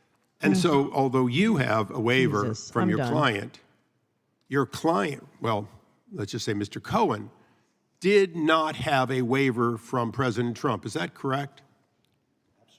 It's the Have crime any fraud of you, exception. either individually or seen other people, other attorneys, other than Mr. Cohen, tape their client and then turn it over for a prosecution or other use ever? Any of you? Never. No. No. Ms. Weinbanks, it's kind of interesting that what hung President Nixon was, in fact, to a great extent, the tapes he made. But he made them, correct? He made them, and they were evidence of crime, and so they fall within a crime fraud exception. There you go. And they proved the crime. They were the actual commission of crime. Exactly. Thank you very much. Mr. Castellano. I actually don't think she Costello, I'm answered sorry. that the way I'll you take wanted my her reading to, but that's glasses off. okay. I'll do much better. We're dealing with an unusual situation. We have a president who was a former president who was never charged with any crimes until he announced and became the lead candidate to run for president. Is that correct? Yes, quite a coincidence. I don't think that's I technically don't believe true, in is it? coincidences happening that often. Neither do I. Neither do you.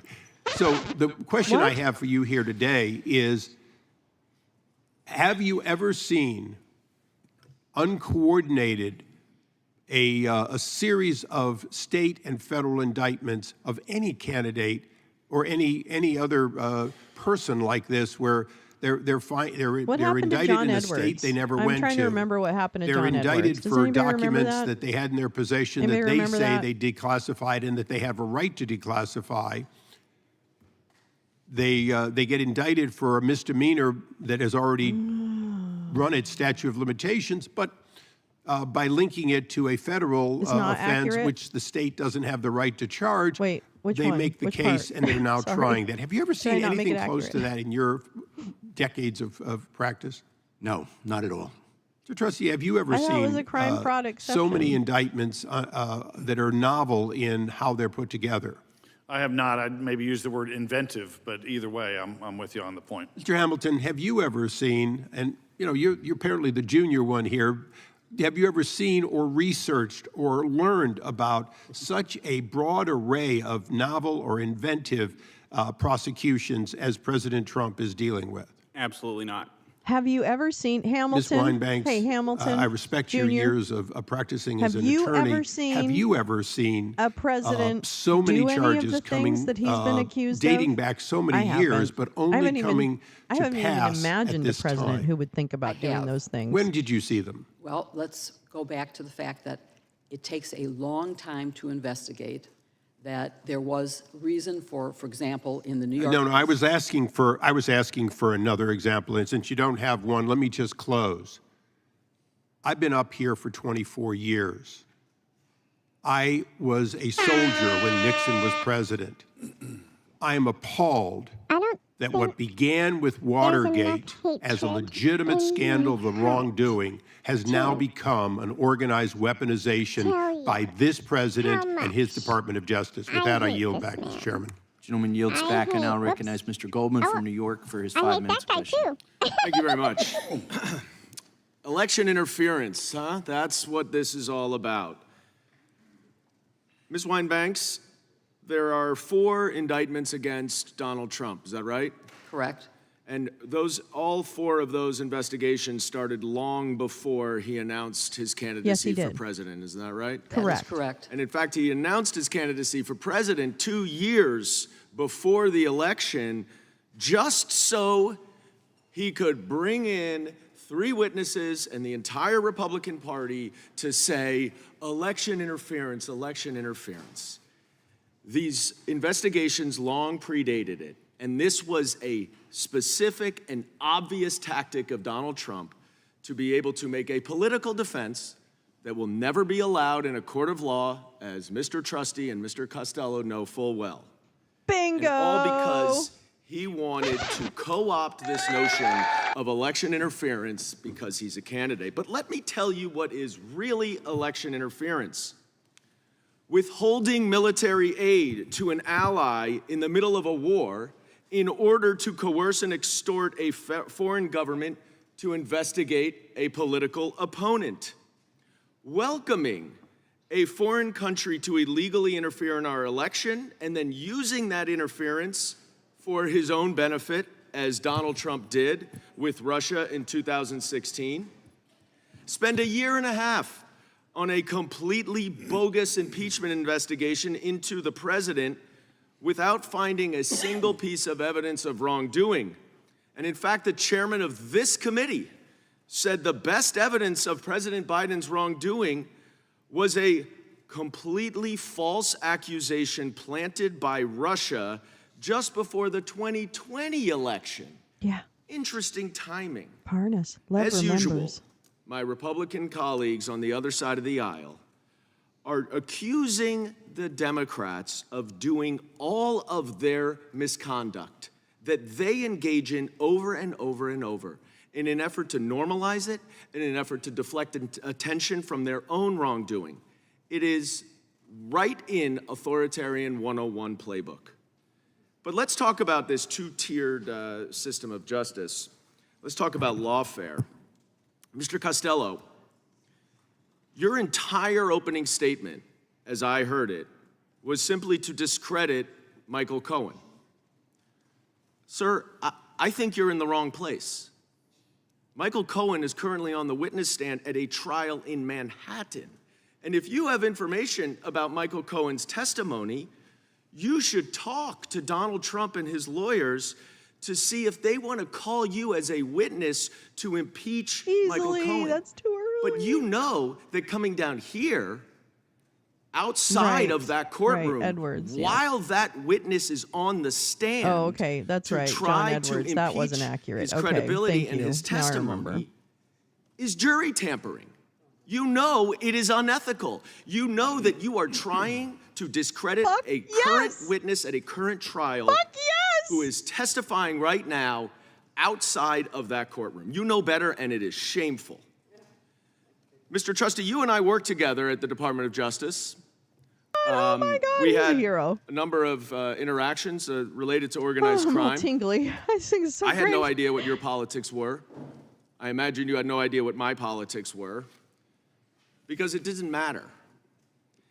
And it's very interesting to hear you now nitpick about the Speedy Trial Act and about what you claim to be unprecedented conduct in Mar-a-Lago.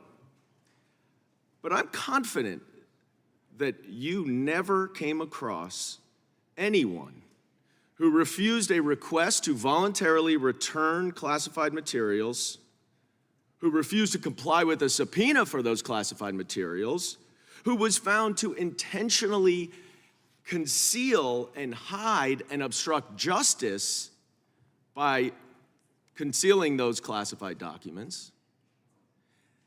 You've never come across, that is unprecedented, I am certain, because that is a clear predicate for a search warrant.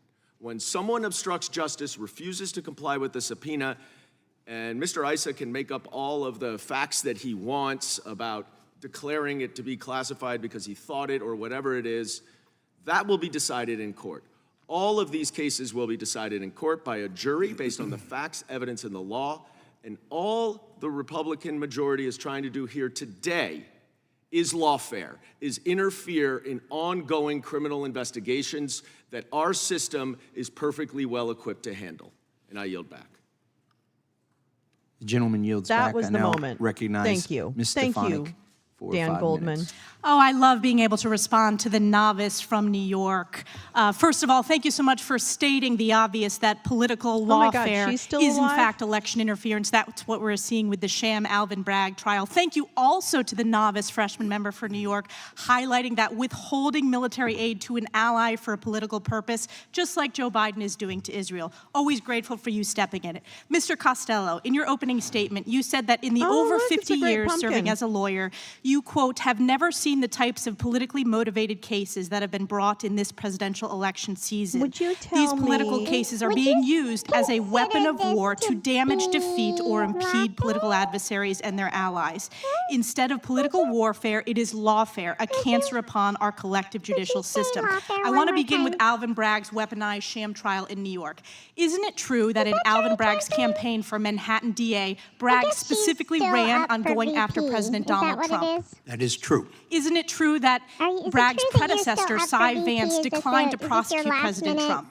That is video true. And entry? the FEC Like, also did not prosecute sending it President Trump. into, That is true. And the DOJ real did not world. prosecute President Is this Trump your in this application case. for real The world? DOJ referring to the U.S. Or Attorney maybe for the Southern America's District? Next Top Model? Absolutely true. And one of the Or reasons the maybe- Southern District of New York I'm turned down just this talking case over her, was 'cause I don't because really give a the shit. supposed star witness, I'm gonna turn according her to down, Alvin Bragg, actually. Michael Cohen, was Well, maybe totally, I quote, shouldn't. unworthy of belief. Sorry. Isn't that true? Without I'll a doubt. stop. This is the same Michael Cohen who pled guilty to 7 counts in an This indictment that is had absolutely nothing to do with President Trump and actually predated the first time he met President Trump, correct? Absolutely true. And in fact, this is the same Michael Cohen who perjured himself to Congress. Tampering. Yes. Wow, In members of fact, when Congress called as a jury witness tampering. in this sham trial, I just don't Cohen even was think asked the directly criming if never he was stops. honest during his testimony to Congress. It he never said stops. no, admitting perjury. But it's not just Bragg's case that is a total sham and illegal political lawfare going after Joe Biden's top political opponent, Donald Trump. This rot goes deep all the way up to the top in the Oval Office. Because when Congress referred this admission of Cohen's perjury to Joe Biden's DOJ, isn't it true that the DOJ has refused to prosecute? Isn't it true? That is true. Isn't it true? correct that Michael Colangelo, who was the 3rd highest ranking official in Biden's DOJ, was transferred to Bragg's office she to does need a run this clown nose. weaponized Sorry. prosecution of President Trump? Oh my Isn't God. that true? Not only Slow true, on the but it's clown unheard nose. of. Unheard of. It's a disgrace. Elise, Do you agree I that didn't this think. I thought she weaponization was out of the lawfare running. goes straight to I thought the she was top like with way the out of purpose the running. helping So Joe Biden's this is a real failing interesting, like presidential Hail campaign? Mary pass that she's Circumstantial doing towards the evidence end zone. definitely supports that. And the unconstitutional gag order on President Trump from New York Oh Judge my Merchant God. is unprecedented Wow. lawfare. There's just far as no I know, hiding it absolutely. anymore, folks. And let's go Zero to the hiding daughter it. of the judge. Isn't it true that she is raising We're not millions of hiding it dollars anymore. off of We don't this need to sham hide. case? What are we hiding from? I have to say, I I've don't read that know. in the media. Doesn't I don't make know it sense of to my me. own I don't knowledge. think we It should is hide true. anymore. I think we should just come out One and say additional what we question. I want, want to talk which about is the rigged end and this unprecedented jury trial, selection because our process. Isn't it friend true is that Bragg's team being asked picked the on. jurors I if don't they get followed Trump on it. social media? Yes. And isn't it true that they did not ask any of the potential jurors if they followed Biden on social media? Or Michael Cohen. Or Michael Yes. Cohen. Yeah. And isn't it true that 87% of the jurors said they voted for Joe Biden?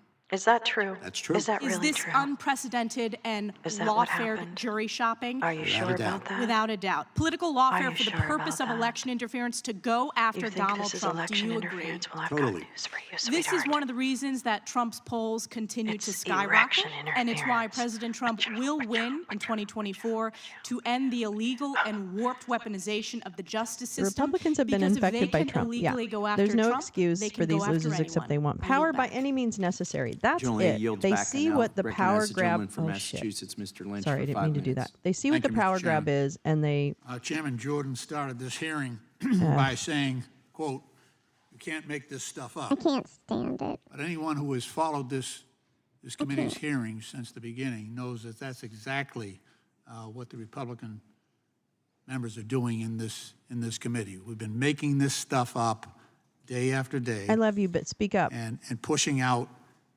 untruths from Jewish space lasers to the big lie. Oomph. The big That's lie. a Let's great- start with that Yeah. one. Don't commit crimes The in blue claim that- districts. Yeah, that that's the takeaway. Biden lost the election and Trump really won. In spite of the fact that Rudolph Giuliani and his crew Julie Giuliani. brought 60 Julie cases Giuliani. in 5 different states, lost every single case, even Every before motherfucking Trump one. appointed judges, lost every single case that they brought for lack of evidence. Some of these cases didn't even survive a motion to dismiss. There was just no evidence. And yet, my colleagues on the other side, including the chairman, Mr. Jordan, continue to push There that was big no lie evidence. that It was affidavits that were. Trump I really think I won the saw a election. truck pull up at 3 a.m. And That's let's literally talk what all of about that was, by the Biden's way. laptop. Just for the short, We don't the talk about TLDR that version. anymore. That was the smoking gun. That was the thing that was going to prove all these theories about wrongful conduct on the part of the president. And then there was Alexander Smirnov, who Chairman Jordan said he represents the most corroborating evidence that we have. That's muted, and that's the not most muted. corroborating evidence we That's not have muted. until he was arrested. That's not muted. He was indicted, then arrested. He's still in custody. Your star witness. Your star witness. This is baloney. Smirnov. And that would be Smirnov. You know, I need Hannah to get Arendt, the who picture was up. I'm going to do that. Hold a on. historian who was in Germany at the time of Hitler's rise. She wrote a book about the origins of totalitarianism. And she talked about the active, aggressive capability to believe in lies. Not just gullibility, but the active, aggressive capability to believe in lies. You know, just as in Germany, the time and the truth catch up to all those lies. And, you know, there's some good people on the other side of the aisle. And I just worry about your reputations and your family's reputations about pushing this crap. You know, we can disagree about things, but when you're pushing stuff like that is harmful to our democracy, and you're of all people, following Donald Trump, dear God Almighty, that's where you're gonna die on that hill. You're gonna die on that hill. Sometimes when someone accuses you of something that you're not doing, they're the ones who are actually doing it. And we're here today to talk about the so-called weaponization of the federal government. So I have here a compilation of letters and interventions that Chairman Jordan has authored and submitted to the 4 cases that are ongoing right now. 3 of them are federal. 1 of them is a state criminal trial. These are all criminal trials in which Donald Trump is a defendant. And so these all represent either threatened subpoenas or attacks on or other types of legal, I guess you'd call it lawfare, attacks on the courts, the prosecutors, and in some cases, witnesses. So even up to last week, Mr. Jordan was calling for the investigation of Michael Cohen before he's a witness about to take the stand, and Chairman Jordan went so far to send a letter to the Department of Justice demanding that it investigate former Trump attorney Michael Cohen for perjury. That was last week, before he took the stand. Talk about interference with the legal process and lawfare. That's what's going on this committee. And to be honest with you, I agree with Maria Bartiromo, her frustration. We got better things to do than this circus. With that, I yield back. Gentleman yields back. The gentleman from Florida is recognized. From the testimony of Michael Cohen's lawyer, Mr. Costello. These days, you see individuals running for prospective office who claim, if you elect me, I will bring down this public figure or that public figure who disagrees with my political philosophy. Understand that to destroy a political rival, you need not convict that person of a crime.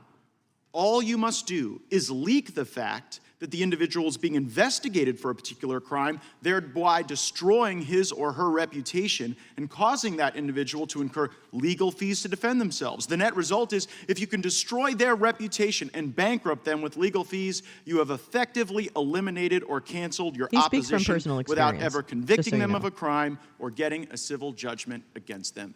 Mr. Costello, I just wanted to say I felt very seen by your testimony that was provided to the committee. But I want to get back to what Mr. Lynch said previously, that sometimes when you're accused of something, it's actually the people accusing you who are doing that thing. Now, you were accused of illegally dangling a pardon before Michael Cohen, right? Correct. And that was a lie. Absolutely. That accusation could not withstand any scrutiny or review from the Southern District of New York, where Mr. Goldman worked, where other great attorneys have worked, right? And where I worked. Right, but that dangling, that accusation of dangling something improper, remember what Mr. Lynch said. If you're being accused of that, maybe it's the people doing the accusing. Now, Mr. Trusty, you described a searing fact pattern moments ago. You accused a Department of Justice official of an extortionist ploy to dangle a judgeship before a lawyer to get that lawyer to betray their client, Walt Nada, right? Nice. Yes, I have no reason to disbelieve that lawyer. Lilacs bloom. Oh. And who was the Department of Justice official that engaged in that extortionist ploy? Well, the lead person in that conversation was Jay Bratt, who's still currently assigned to the Southern District of Florida case. What is that? I mean, for those of you who've been prosecutors, who've dedicated your lives to the rule of law, what does it tell us about the shape of the legal system that you have people with the ability to do what Mr. Costello laid out in testimony, to charge you with a crime, destroy your reputation, bankrupt this is really one of the more bold. Nada, a patriot who served in our military. This is definitely one of the more bold hearings. And then to hear this like claim the most disgusting. that they were literally trying to compromise the lawyer. How should we reflect on a legal system that permits that? I'm not It's shocked, broken. though. Look at I had a friend of mine from the a Department of Justice corpse. text me not too long ago, and he said, it's going to take decades for the department to fix itself. And I love that place. I worked there. I was a prosecutor for 27 years, but I am fearful traitor to that his we've crossed the Rubicon by being ends justify the means, by engaging in selective targeting and differential treatment. And I don't know how it ends or how it gets better, but I'm happy to at least bring evidence about that issue. Oh, no, you're not going to bring shit, baby. These hearings are so necessary. What is the blue jacket behind him? We would him? love to Who stay is that? well What's constrained going within on our with Article that? 1 lane. But when we've got this Article 2 process that is Where's unloading on political rivals and Article 3 courts, as Mr. Costello said, the only way to have a check and a balance on that system is for the Congress to step forward and utilize its tools, the most profound being the power of the purse, but indeed we have powers of impeachment and oversight that are important as well.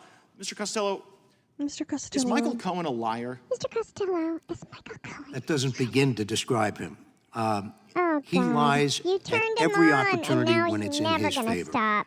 And I mean, I could go, if you had a half an hour or 45 minutes, I could start to list the many lies that he told us. Well, let's just triage them. Is there a single branch of government that Michael Cohen hasn't lied to?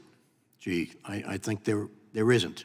Right. I mean, you really have to work hard to hit the hat trick. I mean, it's one thing to lie to investigators, and I guess it's another thing to lie to Congress, but to lie to investigators and then Congress and then courts. Don't forget the judges. Yeah, he lied to the judge, too, when he pled guilty. And it's just so odd. I mean, it's not every day you see someone's former lawyer having to come forward and say, I regrettably have to inform the Congress, the court, whomever, that my own client, I am aware, is a liar.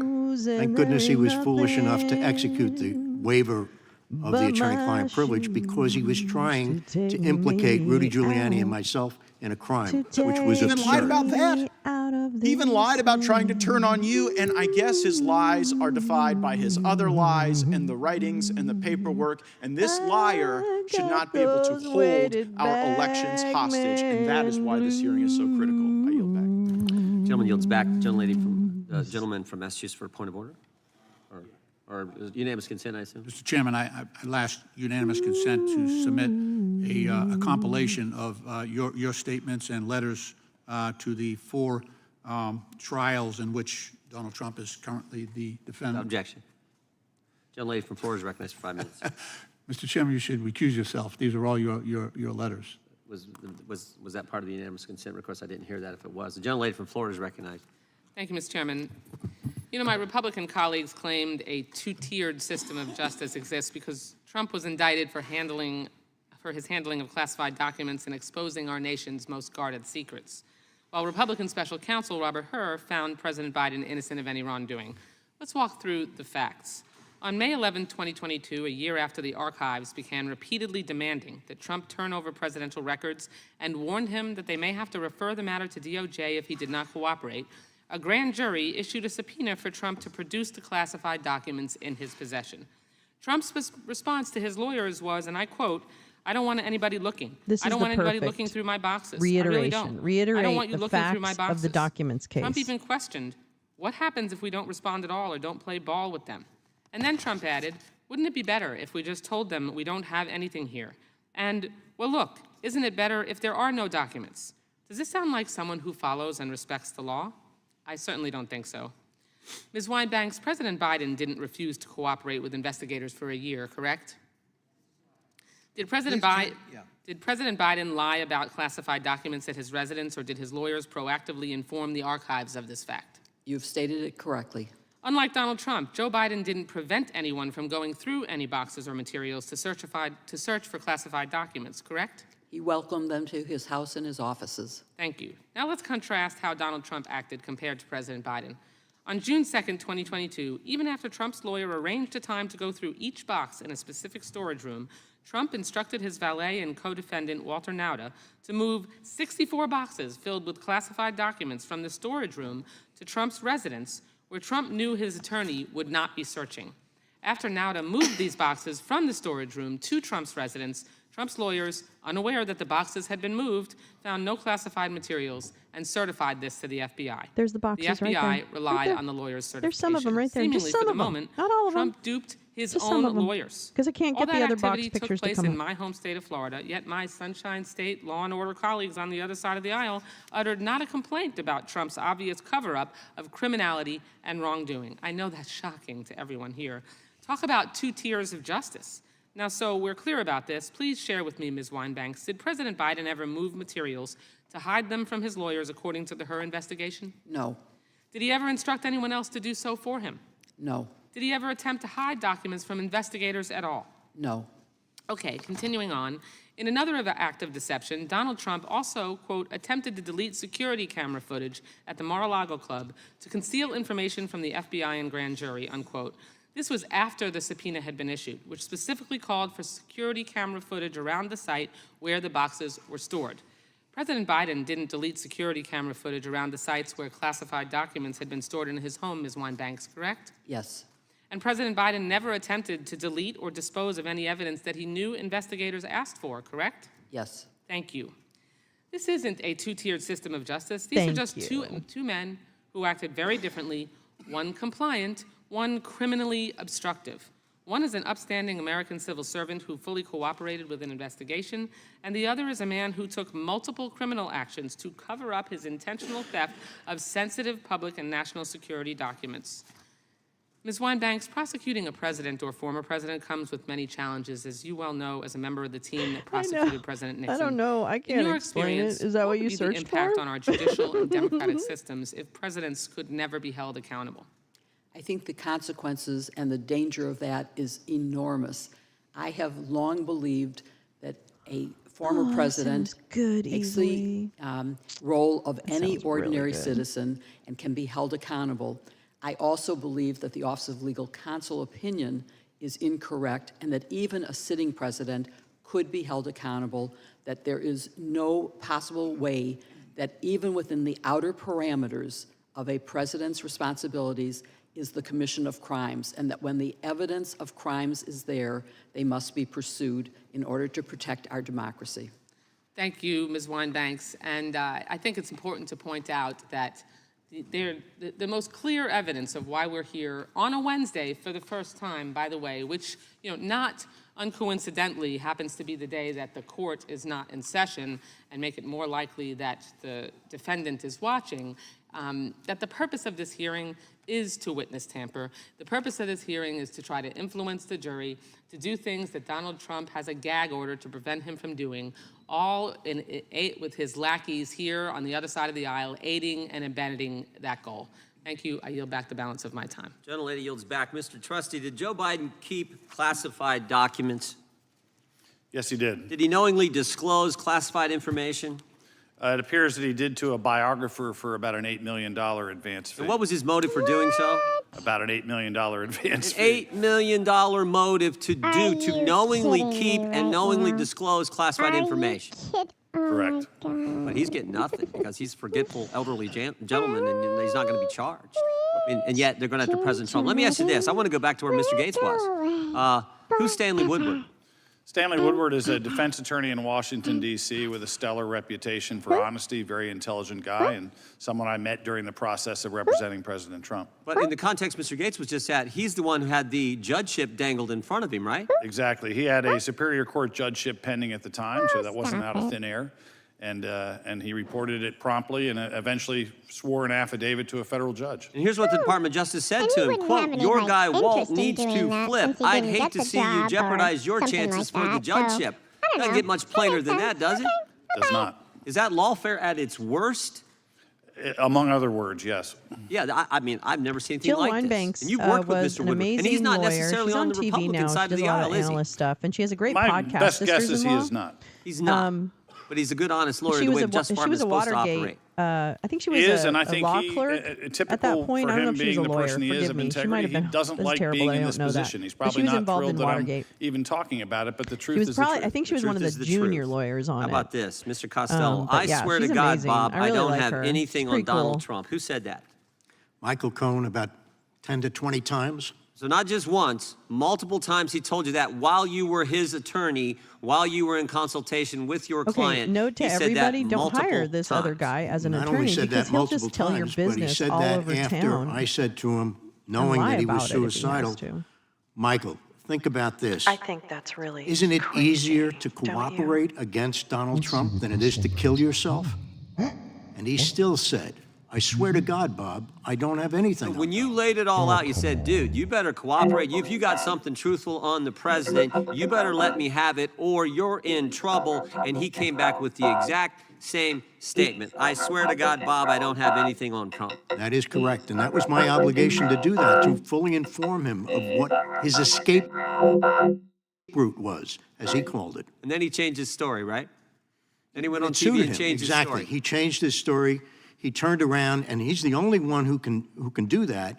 You have to believe Michael Cohen in order to convict Donald Trump if there's actually a crime there, which there isn't. But that's an issue for an appellate court. I want to read another statement, another line from your Okay, statement. this You is said, known Alvin as Bragg tampering in a refused case that's my already offer. happening, it's being What was the done. offer? My offer was to come to his office and sit down, let him look me in the eye, and see if I'm telling the truth. Oh, come on. When I had all these documents that showed that Michael Cohen simply was not a reliable witness, that his predecessors in the Southern District of New York decided after they spoke to me with the FBI that Michael Cohen wasn't reliable, and they never used him again for anything. Why wouldn't Alvin Bragg talk to you? Why do you think? You'd have to ask him that. But I talked to 8 of his assistant DAs. What was that reception like?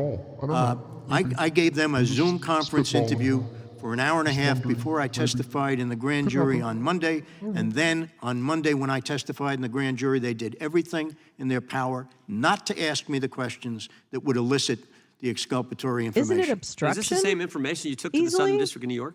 It is. Same information. They were happy to get it. Exactly. What did they decide? What did the They Southern District- decided they did not use Michael Cohen for anything again, Yeah. and they didn't proceed against Donald Well, Trump they're using for him anything. now, They saw aren't what they? anyone with common sense would say. They're We can't using make him this now. guy as our star witness in a prosecution. We can't do that. And they didn't do it. And they didn't bring any charges, right? That's correct. And even Alvin Bragg understood that. Alvin Bragg said, quote, he could not see a world in which he would indict Trump and call Mr. Cohen as a prosecution witness, but then he changed his mind. And he didn't change his mind until after So there. until after President Trump was an announced candidate for president, which I think underscores this fundamental point. This is all about Oh yeah, judge politics. and jury not listening to these And MAGA that's your idiots. experience Well, dealing let's with hope Mr. so. Bragg and his team. Is that right, Mr. Costello? Absolutely. New York I mean, is there's not no exactly a coincidences liberal here. city. The fact that Judge I live Merchan there. has had It's all not. of these cases, Manhattan, and by the even way, when Brooklyn. he finishes with the Donald Trump Not case, all Steve liberal. Bannon is next. Out of all the judges in New York County, somehow they keep on coming up with the same judge. Coincidence? I I don't think believe it. not. I think it's all coordinated. Let me just, in my last 8 seconds, Mr. Trustee, let me just ask you this. There you go. When the prosecution I think it's also alters the contemptible. sequence How about that? and the order of the documents they seized in a raid that broke all precedent in what they did, the physical documents don't match up with the scanned documents. Is that a problem? It is. I mean, we viewed the materials almost like carbon dating. You could see dates of newspaper articles, you'd see photographs, you'd see an item marked classified. The exact context is an important part of the proof for the government as well as the defense, for the defense attorney. So altering that and not being able to retreat back to some sort of recreation is a serious problem. And you see the irony, don't you? The irony of Jack Smith mishandling documents all the while he's The charging irony? President Trump with mishandling documents. I mean, I don't think that's lost on anyone. Oh, Well, and remember, it came out in Or the the context of irony. correcting a prior Cue statement to alert. the court That's that there right. was not a Cue problem alert. with mishandling the Clerk. documents. Oh, so A clerk. they even worse or clerk. even better, I guess, is even. Let's go with It'd be worse. funnier better? if it wasn't so true. Oh, really? My 'Cause time it's has not. expired. Chair, I'll recognize the That's gentleman fine. from Virginia. That's okay. Thank you. Okay, whatever. Gosh, Ms. Banks, I'm listening to this, and I guess I'm supposed to be persuaded that the only liar in the platform is Word, Paul. Mr. Cohen. It's true. Now, help me It's true. reflect It did. a 2016. little bit. Look it up. Because I want to make sure my memory Well said, Paul J. serves me well. Hey to everyone on The Twitter. former president of the United States, We Donald got J. 31 Trump, viewers total was in the he found guilty house. of lying and massive fraud by the state of New York? Yes, So he lied, he did. and he was found guilty of it. Yes. So we can speculate about others, but in this case, we have a record. Was he fined by that? He had probably given a little slap on the wrist, right? They gave him a huge slap in the wrist, and in one of those cases, the judge said that Michael Cohen was credible. So we have that affirmation of his credibility, and the prosecution doesn't pick the witnesses, the defendant does. Witnesses who are cooperating were former co-conspirators, and they do acts in furtherance of the conspiracy and in aid of their co-conspirator, in this case, Mr. Trump. Well, my. Law So we class. can Law school we can have this 101. theater about a particular witness Core and his course. credibility, but we actually have a rendering, a judgment rendered Exactly. in the Thank court you, Max. in New York You know, evidence. in a case brought by the Attorney General of New York. Is that correct? That is correct. Right. And apparently they're all engaged in a conspiracy against this poor innocent And you know, former crimes president of the are United difficult States. to Was that execute, which same is why it's individual, hard the to former prove president of the them, United States, right? also found guilty So in a when different criminals are court careful, of defamation, then and it can defamation be being harder you to lied about prove it, somebody. but there's still Yes. evidence. So He was there. found guilty He was found guilty of that and of sexual assault. and of sexual assault. Oh, well, was he fined for that? Let's not forget. Very large fine. Yeah. Another large fine. So he lied about his business and was convicted of committing civil fraud in the state of New York and fined almost, well, with interest and everything, close to $500 million, Correct. and had to actually post a bond to make good as a surety on that. Is that correct? That is correct. Now, the title of this subcommittee, select subcommittee, is weaponization. You know, the false premise being that the federal government is all organized to weaponize against innocent, especially right-wing victims. Now, if I told you, given your background, that someone running for president of the United States has said, "I'll be a dictator on day one," out of his own mouth, and we know that there are plans to create huge detention camps that could hold and process millions, not thousands, of immigrants in the United States. And they have a plan to politicize the 2.2 million federal employee workforce by creating a new schedule, Schedule F, and initially start with 50,000 political employees appointed rather than civil service career professionals. Would I be fair to say that sounds like weaponization to me? It does. Project 2025 is very scary to me, and it includes a weaponization attempt through the Department of Justice. It says in plain language that's what they intend to do if Donald Trump is reelected.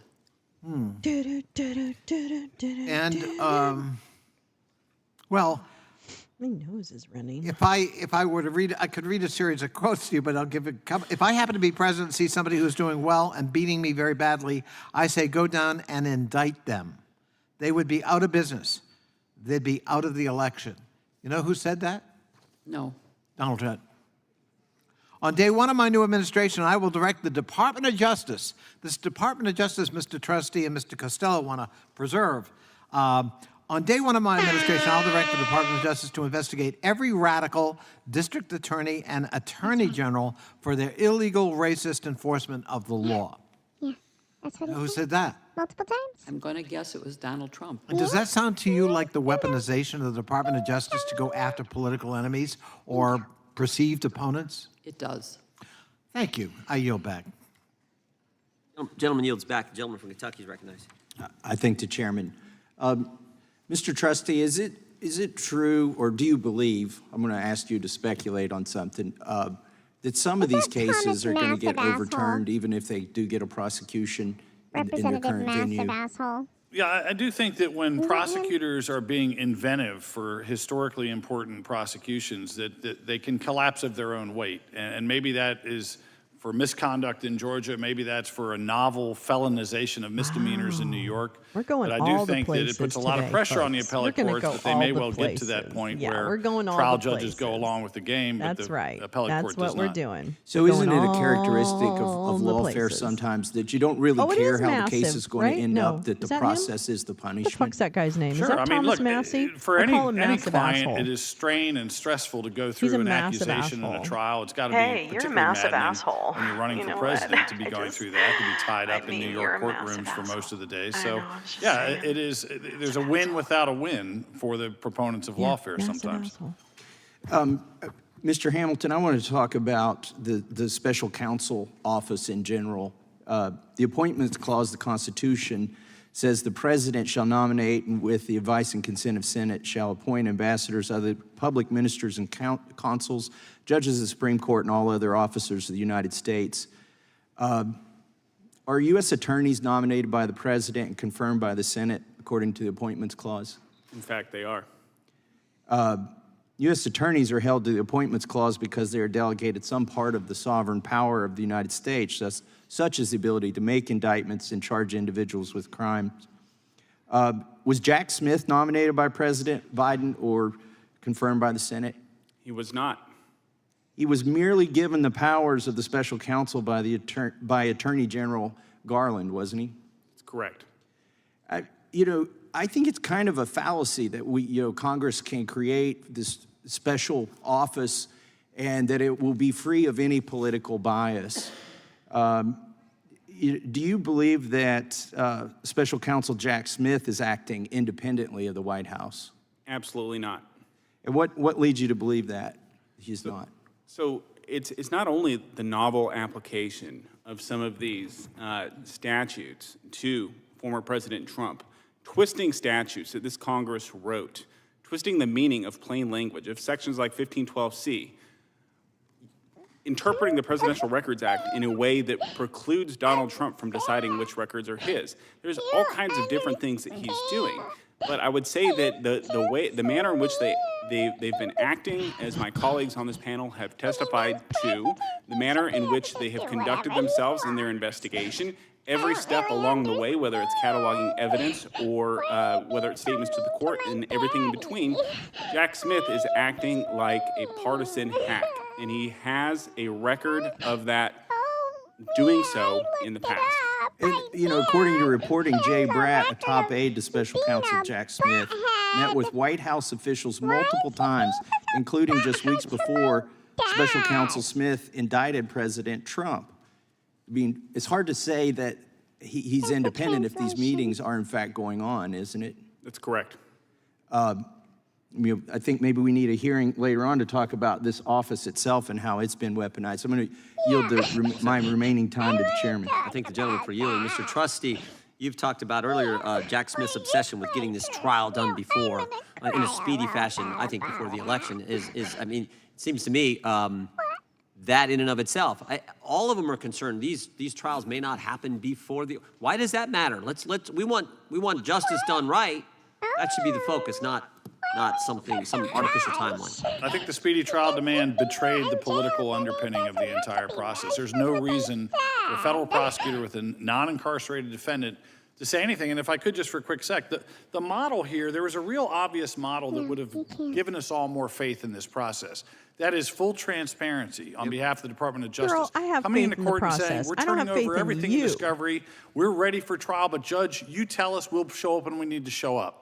We're here for small j justice, not capital J justice, as we used to say at DOJ. That's the problem. That model of transparency and openness, not fighting special master supervision, not appealing everything, not trashing Judge Cannon in Florida, that's what we could have had some respect for and some belief that the process is playing out fairly. You only bring charges after he announces for president, then of course you want the trials before the election. That seems so obvious, I think, to anyone with common sense. That's what they're trying to do. Now, the good news is it's all falling apart. It's all falling apart, which when you have these kind of cases, maybe that's what we should have probably expected in the end. I think the gentleman for yielding. The chair now recognizes the It's really falling gentlelady apart, from, isn't it, Jim? Texas. I think falling apart is the perfect phrase for Thank you, this. I Mr. think Chairman, that's where and to we're the at. witnesses, good morning. I apologize. I have a competing hearing that I had to sort of play dual role here this morning. While I miss your opening statements, I certainly have looked at what you were prepared to testify to. And frankly, you know, I have some questions, but I'm just sort of still astounded to hear that some of my colleagues are questioning the timing of the charges and all of this poor little Donald Trump got indicted story. I'm astounded by their claim that there's a two-tier system of justice, all because the twice impeached former president was indicted on charges for mishandling of classified documents and Biden was not. You know, that's the bottom line. Biden and Pence were not. It's ridiculous. And I don't say that as a Democrat or as a member of Congress.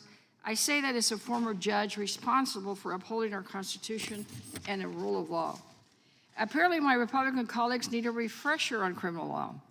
To convict someone of a crime, a prosecutor must prove each element of that criminal act beyond a reasonable doubt.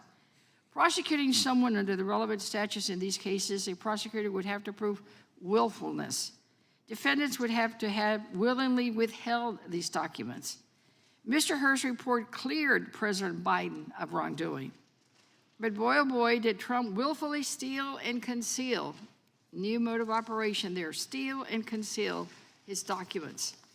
In his words, when he realized he had the documents in his possession, he didn't call authorities to come get them like President Biden or Vice President Pence did to correct the problem. No, he thwarted every attempt to have federal prosecutors from coming in. Reports say he said, quote, "What happens if we just don't play?" End quote, with investigators, and that he didn't want anyone getting, quote, his documents. His documents. He has some strange belief that classified documents are his and his only.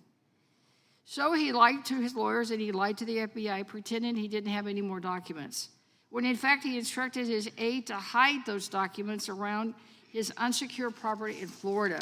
We've all seen the pictures. He threw them in bathrooms and bedrooms in a building that had tens of thousands of people come through, where 150 members of his staff worked. Right there. This isn't a tiered system of justice. There's some of them right there. It's just the criminal Those are the ones in the justice hallway. system I've got the other ones too. evaluating the facts. Facts Republicans apparently seem uninterested in and want to totally ignore. Because facts aren't what matter to my colleagues across the aisle, as they have proven today. But regardless of how much they try, in America, no one Hey, is everyone above on the law. Twitter. We got Not 29 even the former viewers. Welcome, twice everyone. impeached president. Ms. Winebanks, It's going to be a busy you were day. a We've got another prosecutor that hearing worked on coming the up in a couple Watergate hours. case. As a former prosecutor, can you speak to what is needed to prove willingness? And do you think that it can be proven in this case with the classified documents? Absolutely, and I think some of the conduct, which all occurred after he was out of office, including the concealing of the documents, including telling people to delete the video, including everything that he did to make sure that things weren't found. He hid documents from his own lawyer by moving them from where he knew his lawyer would be searching. He caused his lawyer to file a false statement to the FBI about, here's the documents we have. Those are all evidence of his knowledge and his willfulness. He knew he had those documents. Like the He knew rest he of the didn't people want them to be turned on over. J6, et cetera, and if I could et just cetera. add, the Presidential But Records I really Act agree with is that. I something that think was the passed as a documents result is of the most Richard serious Nixon's to him conduct. personally. So I'm very familiar with it, and it extends to Feels not like just he's the classified most documents, but complicit, to I guess. all I the don't know, records of a in president. that. So he was holding many, many documents that should have been turned over as a routine matter when he left the White House.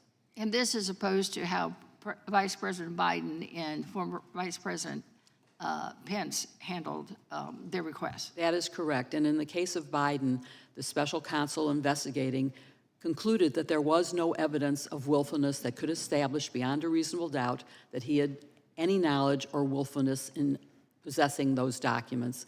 And there were even specific findings about things like his diaries, which have long been held since Ronald Reagan was president, to be the personal possession. Those are personal documents. The president, former President Trump, tried to say everything is my personal documents. That's not how it works. Personal documents are like the diaries and handwritten notes. Well, thank you, and I'm running out of time, but would you say that they're really, I mean, I don't even know what this, what are they calling it, legal affair? Or, Lawfare. I mean, does that word even make sense? Well, I had to look it up. It's not one that I had ever heard except in terms of the Lawfare blog. Okay? And Leave so the acting I looked it up, and I to was the quite actors. surprised at what its meaning was in terms of weaponization. And I think, as I was being asked earlier, the Project 2025 is the weaponization of government. Well, and this is, they're talking about this from someone who's so much. I found can't even countless tell and you countless and that. countless I of love her lawsuits so against much. contractors, against property owners. I mean, he's Mr. Lawsuit himself. So thank you so much for being here today. Thank you, Yield back. Gentlelady yields back. Gentleman from North Carolina is recognized. Mr. Costello, I'm over here on this end, sir. Oh, thank you. I want to distinguish something. It's extremely bad judgment to put an inveterate, well-known liar on the stand. It's bad judgment for a lawyer to do that because that person's subject to impeachment for his lies. That's true, right? That is true. Okay. And impeachment for those watching, that's when you destroy the credibility of a testifying witness, right?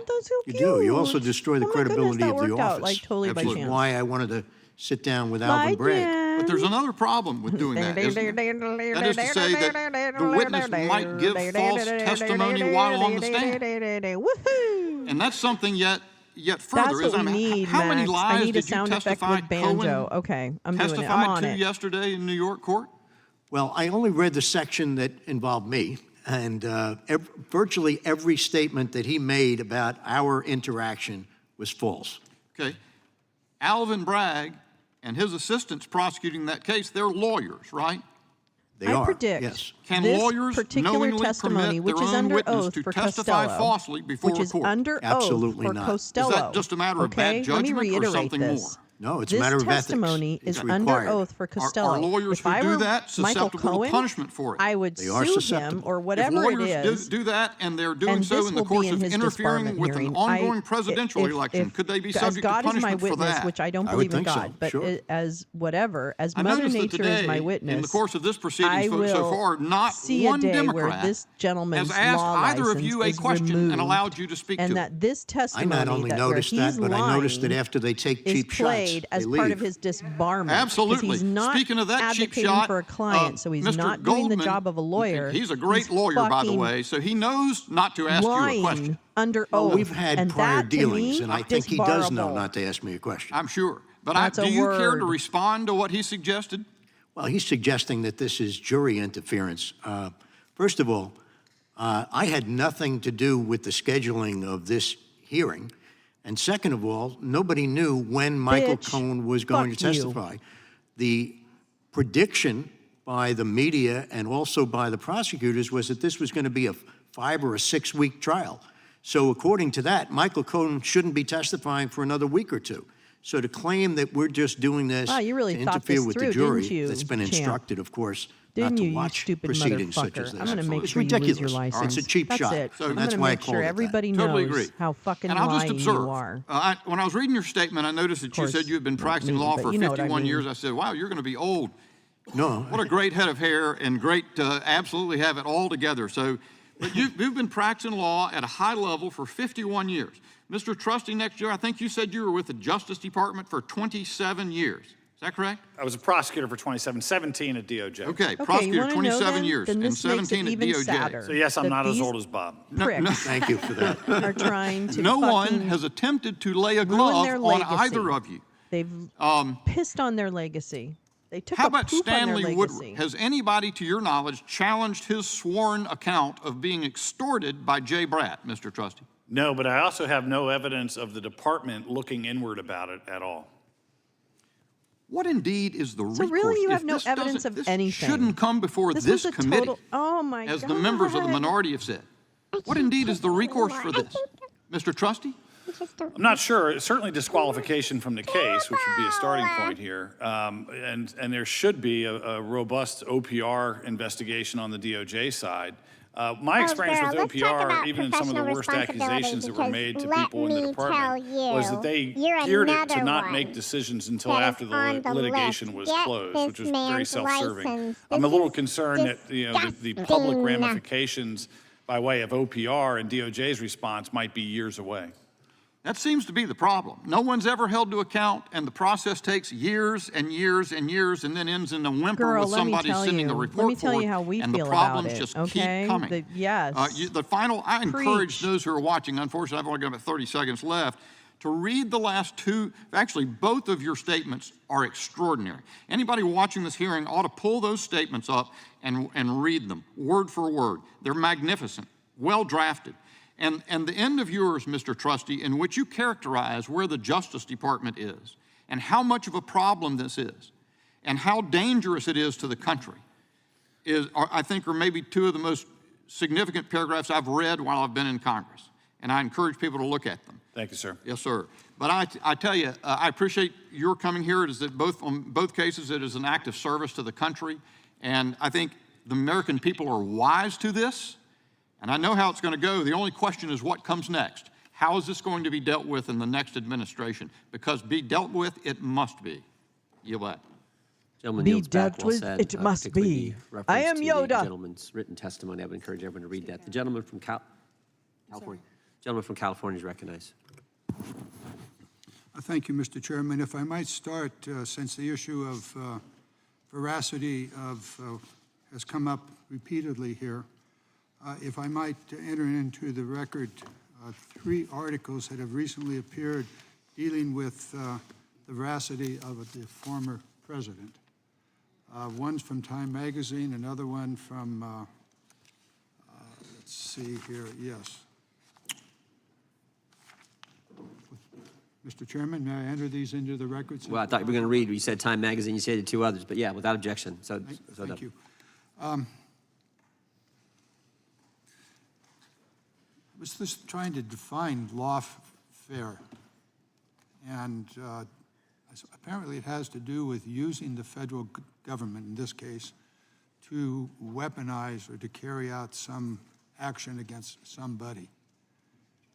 Now, if someone were to say, I will appoint a special prosecutor to go after the most corrupt president in the history of the United States of America, would that be lawfare? I believe it would. Thank you.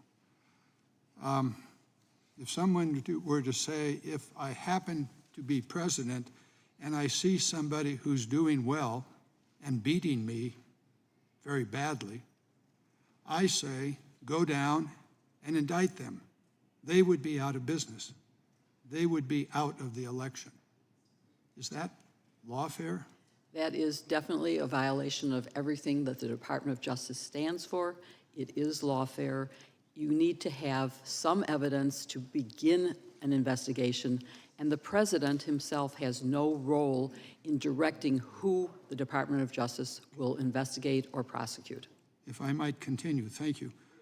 On day one of my new administration, I will direct the Department of Justice to investigate every radical DA, Attorney General, for the illegal, racist enforcement of the law. Is that lawfare? Yes. Do you know who made those statements? Let me tell you. Okay. Those are direct quotes from the new wannabe president, former President Trump. Apparently, he wants to use his power as president to weaponize the Department of Justice and every other federal agency to go after his enemies, political or otherwise. One of these quotes might be his business interest. Would that be inappropriate for a president or a wannabe president to make these statements, and even more so to do that should that person become president? It would be. Do any of you gentlemen disagree that that would be inappropriate for a president to do any of those three things? Gentlemen? Yes or no? It's appropriate or inappropriate? I don't accept the premises fully, so I'm having a hard time with yes or no. Don't give me that lawyery business. really? The You question don't? is, those are statements made Speak by from your the former fucking president of the soul. United States as he prepares to become the next president. Are those appropriate actions by any president? Yes or no? Yeah. I don't have an answer for you, sir. I thought you might not. Mr. Costello, Wow. are those appropriate things for any president to do? Yes or no? I don't think that's a yes or no question. Thank you. Oh, I knew really? Okay. you would not answer the question. But I'll ask it one more time. These statements, are they appropriate action by any president? Yes or no? I would say they're not appropriate. Thank you. Mr. Hamilton, do you want to opine on this? Well, like my colleague, Mr. Trustee, I reject the premise of the question out We'll move of on. context statements, but I would We're say... going to move on. Thank you very much. Reclaiming my That's not time. all that's been said. If we were to go through the various statements, on day one, I will be a dictator. Is that an appropriate thing for an American president to be, or even to say he would be? Anybody want to answer that question? It is inappropriate. Mr. Hamilton, Thank you, Jim.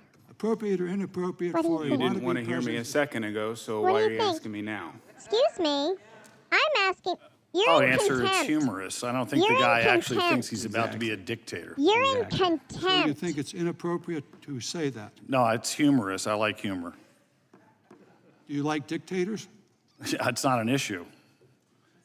He served for Isn't 4 it? years as president. I don't remember a dictatorship breaking out. Yeah, Time I of the do. gentleman. No, we're talking about the Time of the gentleman has expired. Mr. Why don't you ask the yield back. women who are Gentleman yields back. The unfortunately gentlelady from sterilized? Florida is Why don't you recognized ask for them? 5 minutes. Thank you, Chairman Jordan. And thank you to all of our witnesses for appearing here today. I'm just going to start going right down the line with a simple question. When a candidate campaigns for office, they make promises, correct? We'll start with you, Mr. Costello. Correct, obviously. Want to be a dictator? Mr. Trustee, Mr. Hamilton. Yes. Yes. One makes, wonderful. So I'm going to dig into what the prosecutors and plaintiffs have said about Mr. Trump here recently. Alvin Bragg, during his campaign for New York County District Attorney, said, quote, "I am the candidate in the race who has the experience with Donald Trump. I was the chief deputy in the Attorney General's office. We sued the Trump administration over 100 times for the Muslim travel ban, for family separation at the border, for shenanigans with the census. So I know how to litigate with him," end quote. In response to another question from a reporter, Bragg said, quote, "We've got two standards of justice. Harvey Weinstein, Jeffrey Epstein. Being a rich, old, white man has allowed you to evade accountability in Manhattan. That includes Trump and his children," end quote. Moving on to New York Attorney General James, during the last days of her campaign, said of Trump, quote, "Oh, we're definitely going to sue him. We're going to be a real pain in the ass," end quote. Oh, She would later go yeah. on to say, quote, She "I used will the never be A-word. afraid to challenge this illegitimate president," end quote. And said, "What is fueling," quote, "what is fueling my soul right now is Trump," end quote. Mr. Costello, is there a financial benefit to making campaign promises? I'm sure there is, otherwise she wouldn't have made those promises. Mr. Trusty? I think that's right. Mr. Hamilton? Correct. Ms. Winebanks? I'm not sure I understand the premise of your question, so I You can't you cannot answer if there is a financial benefit to making campaign promises? Making campaign promises is to win There's election. not a direct You know, line. I'm Yeah, gonna it's st- to win an financial election. I'm going to stick with you, Ms. Winebanks, as the Oh, Democrat witness here Kat, today. Can you answer fucking how much cunt. money did District Attorney Alvin Bragg Yes, I raise for called his her a political cunt, reelection not the fun campaign kind. immediately following the announcement of 34 felony counts against President Trump? I do not know. It's $850,000. $850,000. That's a good chunk of cash. Let's go on to the AG James. How much did she raise for her political campaign after her civil fraud case against President Trump? How I much don't did know, Trump but it raise? has nothing to do with whether the charges that she filed were based on the facts and the evidence and her You and I ability both to know prove that's them. nonsense. Come on How now. much did Trump raise? I do not know that's nonsense. How much I did Trump believe raise? it's Not a Come soul on, in we this can play room this actually fucking believes game all that. day, you And no stupid one will ever idiot. believe that. It was Fuck you, $400,000. $400,000. Let's talk And about we what will Trump submit for the record raised. Come on, let's copies play this of game all campaign the way emails through to the end. soliciting Let's play it donations. all the way through to its logical It almost conclusion. seems, Yeah, and she I'm thinks just stating this is the a obvious huge here, gotcha. that the harder they go after But President she Trump, the has more another money they thing stand to make. coming. The common thread between all of these individuals, as well as the other cases that President Trump faces, is that many of the prosecutors suing Trump either have a personal vendetta or they seek to gain fame and money from it. I'm cat This hammock isn't and I'm hard. sitting. Wait, no. Those I'm of us cat here today, hammock we and I'm understand sitting in politics a and what it hammock of takes to run a successful political lies. operation. I'm Traditionally, sipping on a you want drink to drain of your opponent's resources, disinformation drive up their negatives in the polls, and you want to keep them And from then engaging with when he voters. wants to Now, I'm pick going to ask the up million-dollar question here. baby candidate, What better way to do that than to charge your opponent with on 91 Ozempic, counts, so he'll force them to like spend millions on a legal defense, and tie them up in court to keep them off of the He campaign told trail? me he would It's almost like really this like is a me This is if a I strategy blew that is some employed Ozempic in ass. campaigns all around the Yeah, country, but we are I'm seeing it at the Kat highest levels and I'm in a today. hammock.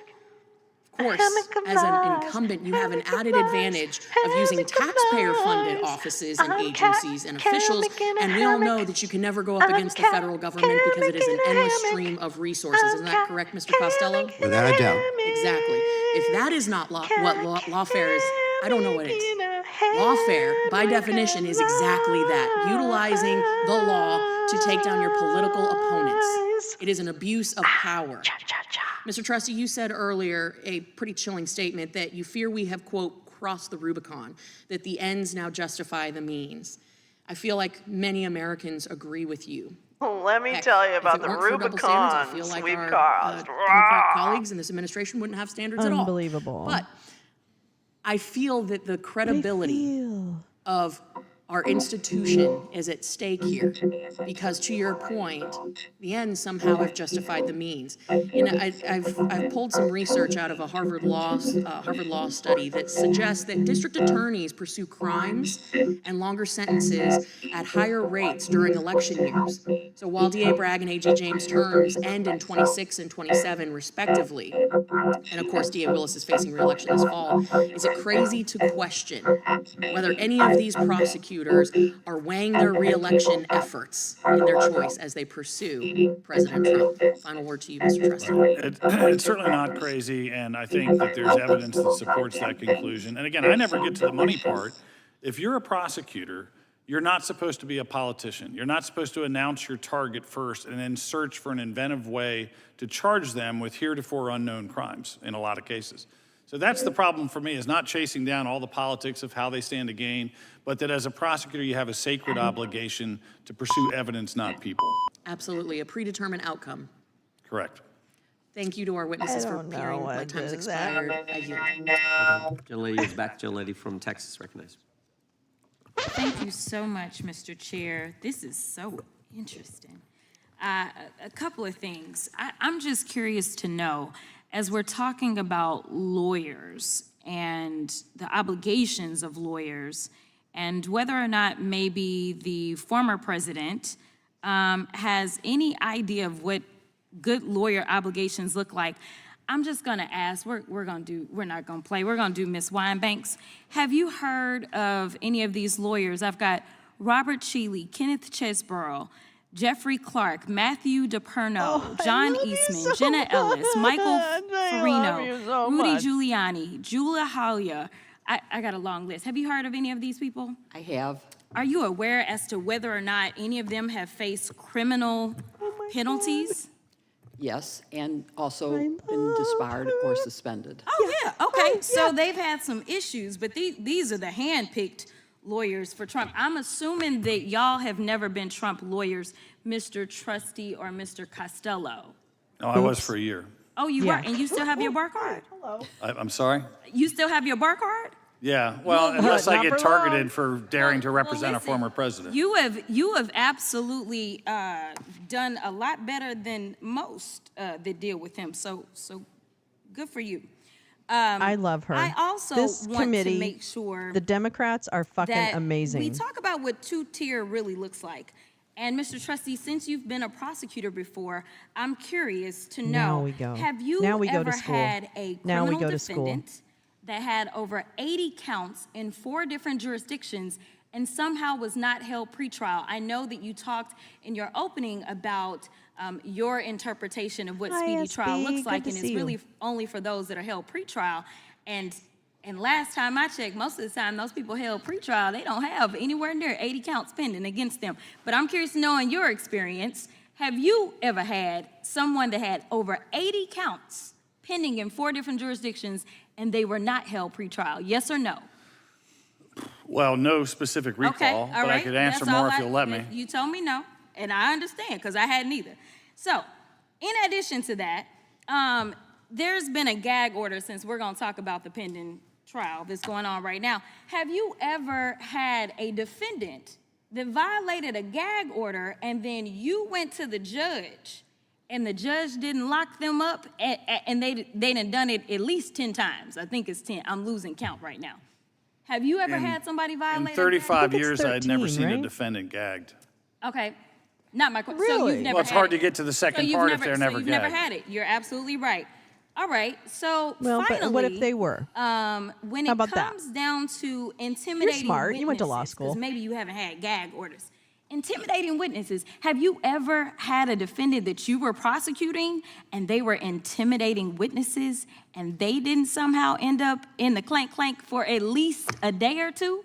I've had Certified criminal badass. death penalty prosecutions based on witness retaliation. I'm very familiar with gang cases and mafia cases. Most of those defendants were already incarcerated when they would orchestrate some sort of obstruction. Okay, If so there's they- provable physical violence-based obstruction, it certainly makes sense that they'd be incarcerated. Thank you so much.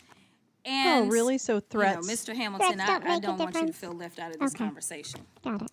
So, I'm going to make sure I ask you some questions. Let me know if you're having problems answering them, because they really should be yes or no. Let's see. You're the executive director for the America First Legal, correct?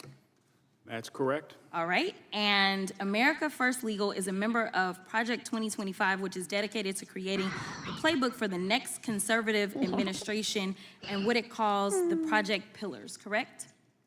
We are proud contributors to Project 2025. Okay. He works And for Stephen are you Miller. familiar with Project 2025's mandate It's true, for Paul J. We would. leadership? In fact, I am. Okay. I mean, that's And creepy, in but yeah, fact, you I wrote get it. some of the sections of this mandate related to the DOJ, correct? Sure did. And the mandate outlines policy priorities for the next conservative president. Is that correct? It does. You've done a great job. I just want to let you know. All right, so let's walk through some of the provisions owns of the him mandate. right now. It calls for eliminating the Department of Education, eliminating the Department of Commerce, deploying the military for the use of domestic law enforcement against protesters under the Insurrection Act of 1807. It also has the repealing of Schedule F status for thousands of federal employees to allow a president to replace career civil servants with unqualified partisan loyalists. That's probably my favorite of it. It also prohibits the FBI from combating the spread of misinformation and disinformation, like Russia and China, who are actively trying to interfere with American elections. I don't know why or how anybody can support Project 2025. And I know that there was allegedly a joke about dictators and whether or not that's funny, but in the United States of America, dictatorships are never funny, and Project 2025 is giving the playbook for authoritarianism as well as the next dictator to come in. And I know that you are doing your jobs here by making sure that hopefully some juror turns on and finds some viral moment of you spewing more of the nonsense as it relates to the president. But as practicing lawyers or licensed attorneys, I hope that we can all agree that no one gets indicted because someone says so. There takes a grand jury, and the grand jury is comprised of American citizens that sit down and review evidence, and they make the determination. And when and if Trump is convicted, it will be a jury of his peers, and it won't be the President of the United States. I thought you were going to get to a question Certified somewhere in badass. 90 seconds for Mr. Hamilton after you went after his 2025. I will point out the Inspector General just released a Certified report that said the badass. FBI retaliated against whistleblowers.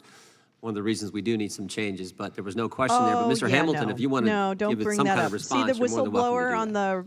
the Mr. Chairman, my only whatever, response would your be to left say there? that there are Fuck a you, great number Hamilton. of policy options Shove that it, have been provided Junior. to any future Listen, conservative Chad. administration through Project 2025, and it's an attempt to restore the rule of law in Oh this my country. And I God. reject the Huffington Post style characterizations of the recommendations. Hey, lady, you in the back. A gentlelady in the was weird back. Kind of nude Gentlelady suit. from Get up, smack him in the head. gentlelady from Wyoming, please. then gentleman from Florida. Mr. Just Chair, smack him in the back of the head. Excuse Just me, smack. this is, oh, I'll get you as soon as we go Smack. after this. Just unanimous consent? Are you Yes, gonna- just unanimous consent to enter the mandate for leadership. Without objection. Thank you. Without objection. The Thank- gentlelady from Wyoming is recognized. well, thank you. And if it seems like there might be a dog in this hunt on the other side, what you need to understand is that Mr. Goldman, the novice representative from New York, actually does have a personal stake in this case. He has stated that he has been involved with the Bragg case, helping to prepare Mr. Cohen for his testimony.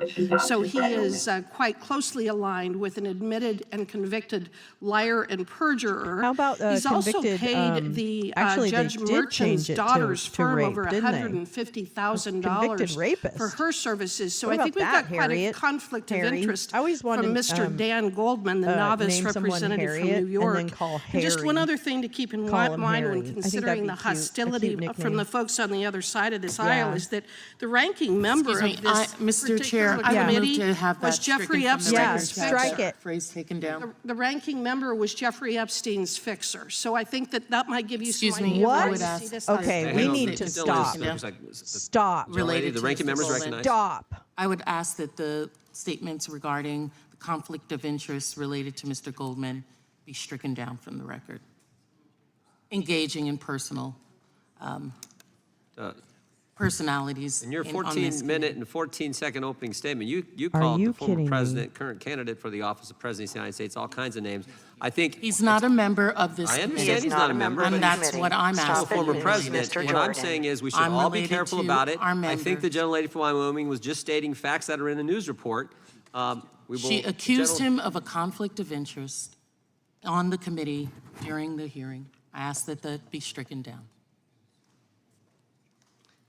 Gentlelady's point of order is overruled. The gentlelady from Wyoming is recognized. Thank you. Mr. Hamilton, would you agree that gag orders on trial participants were created with the This just intent of isn't working securing a anymore. defendant's right to a fair trial and ensure efficient administration It's of just not justice? working. It's precisely correct.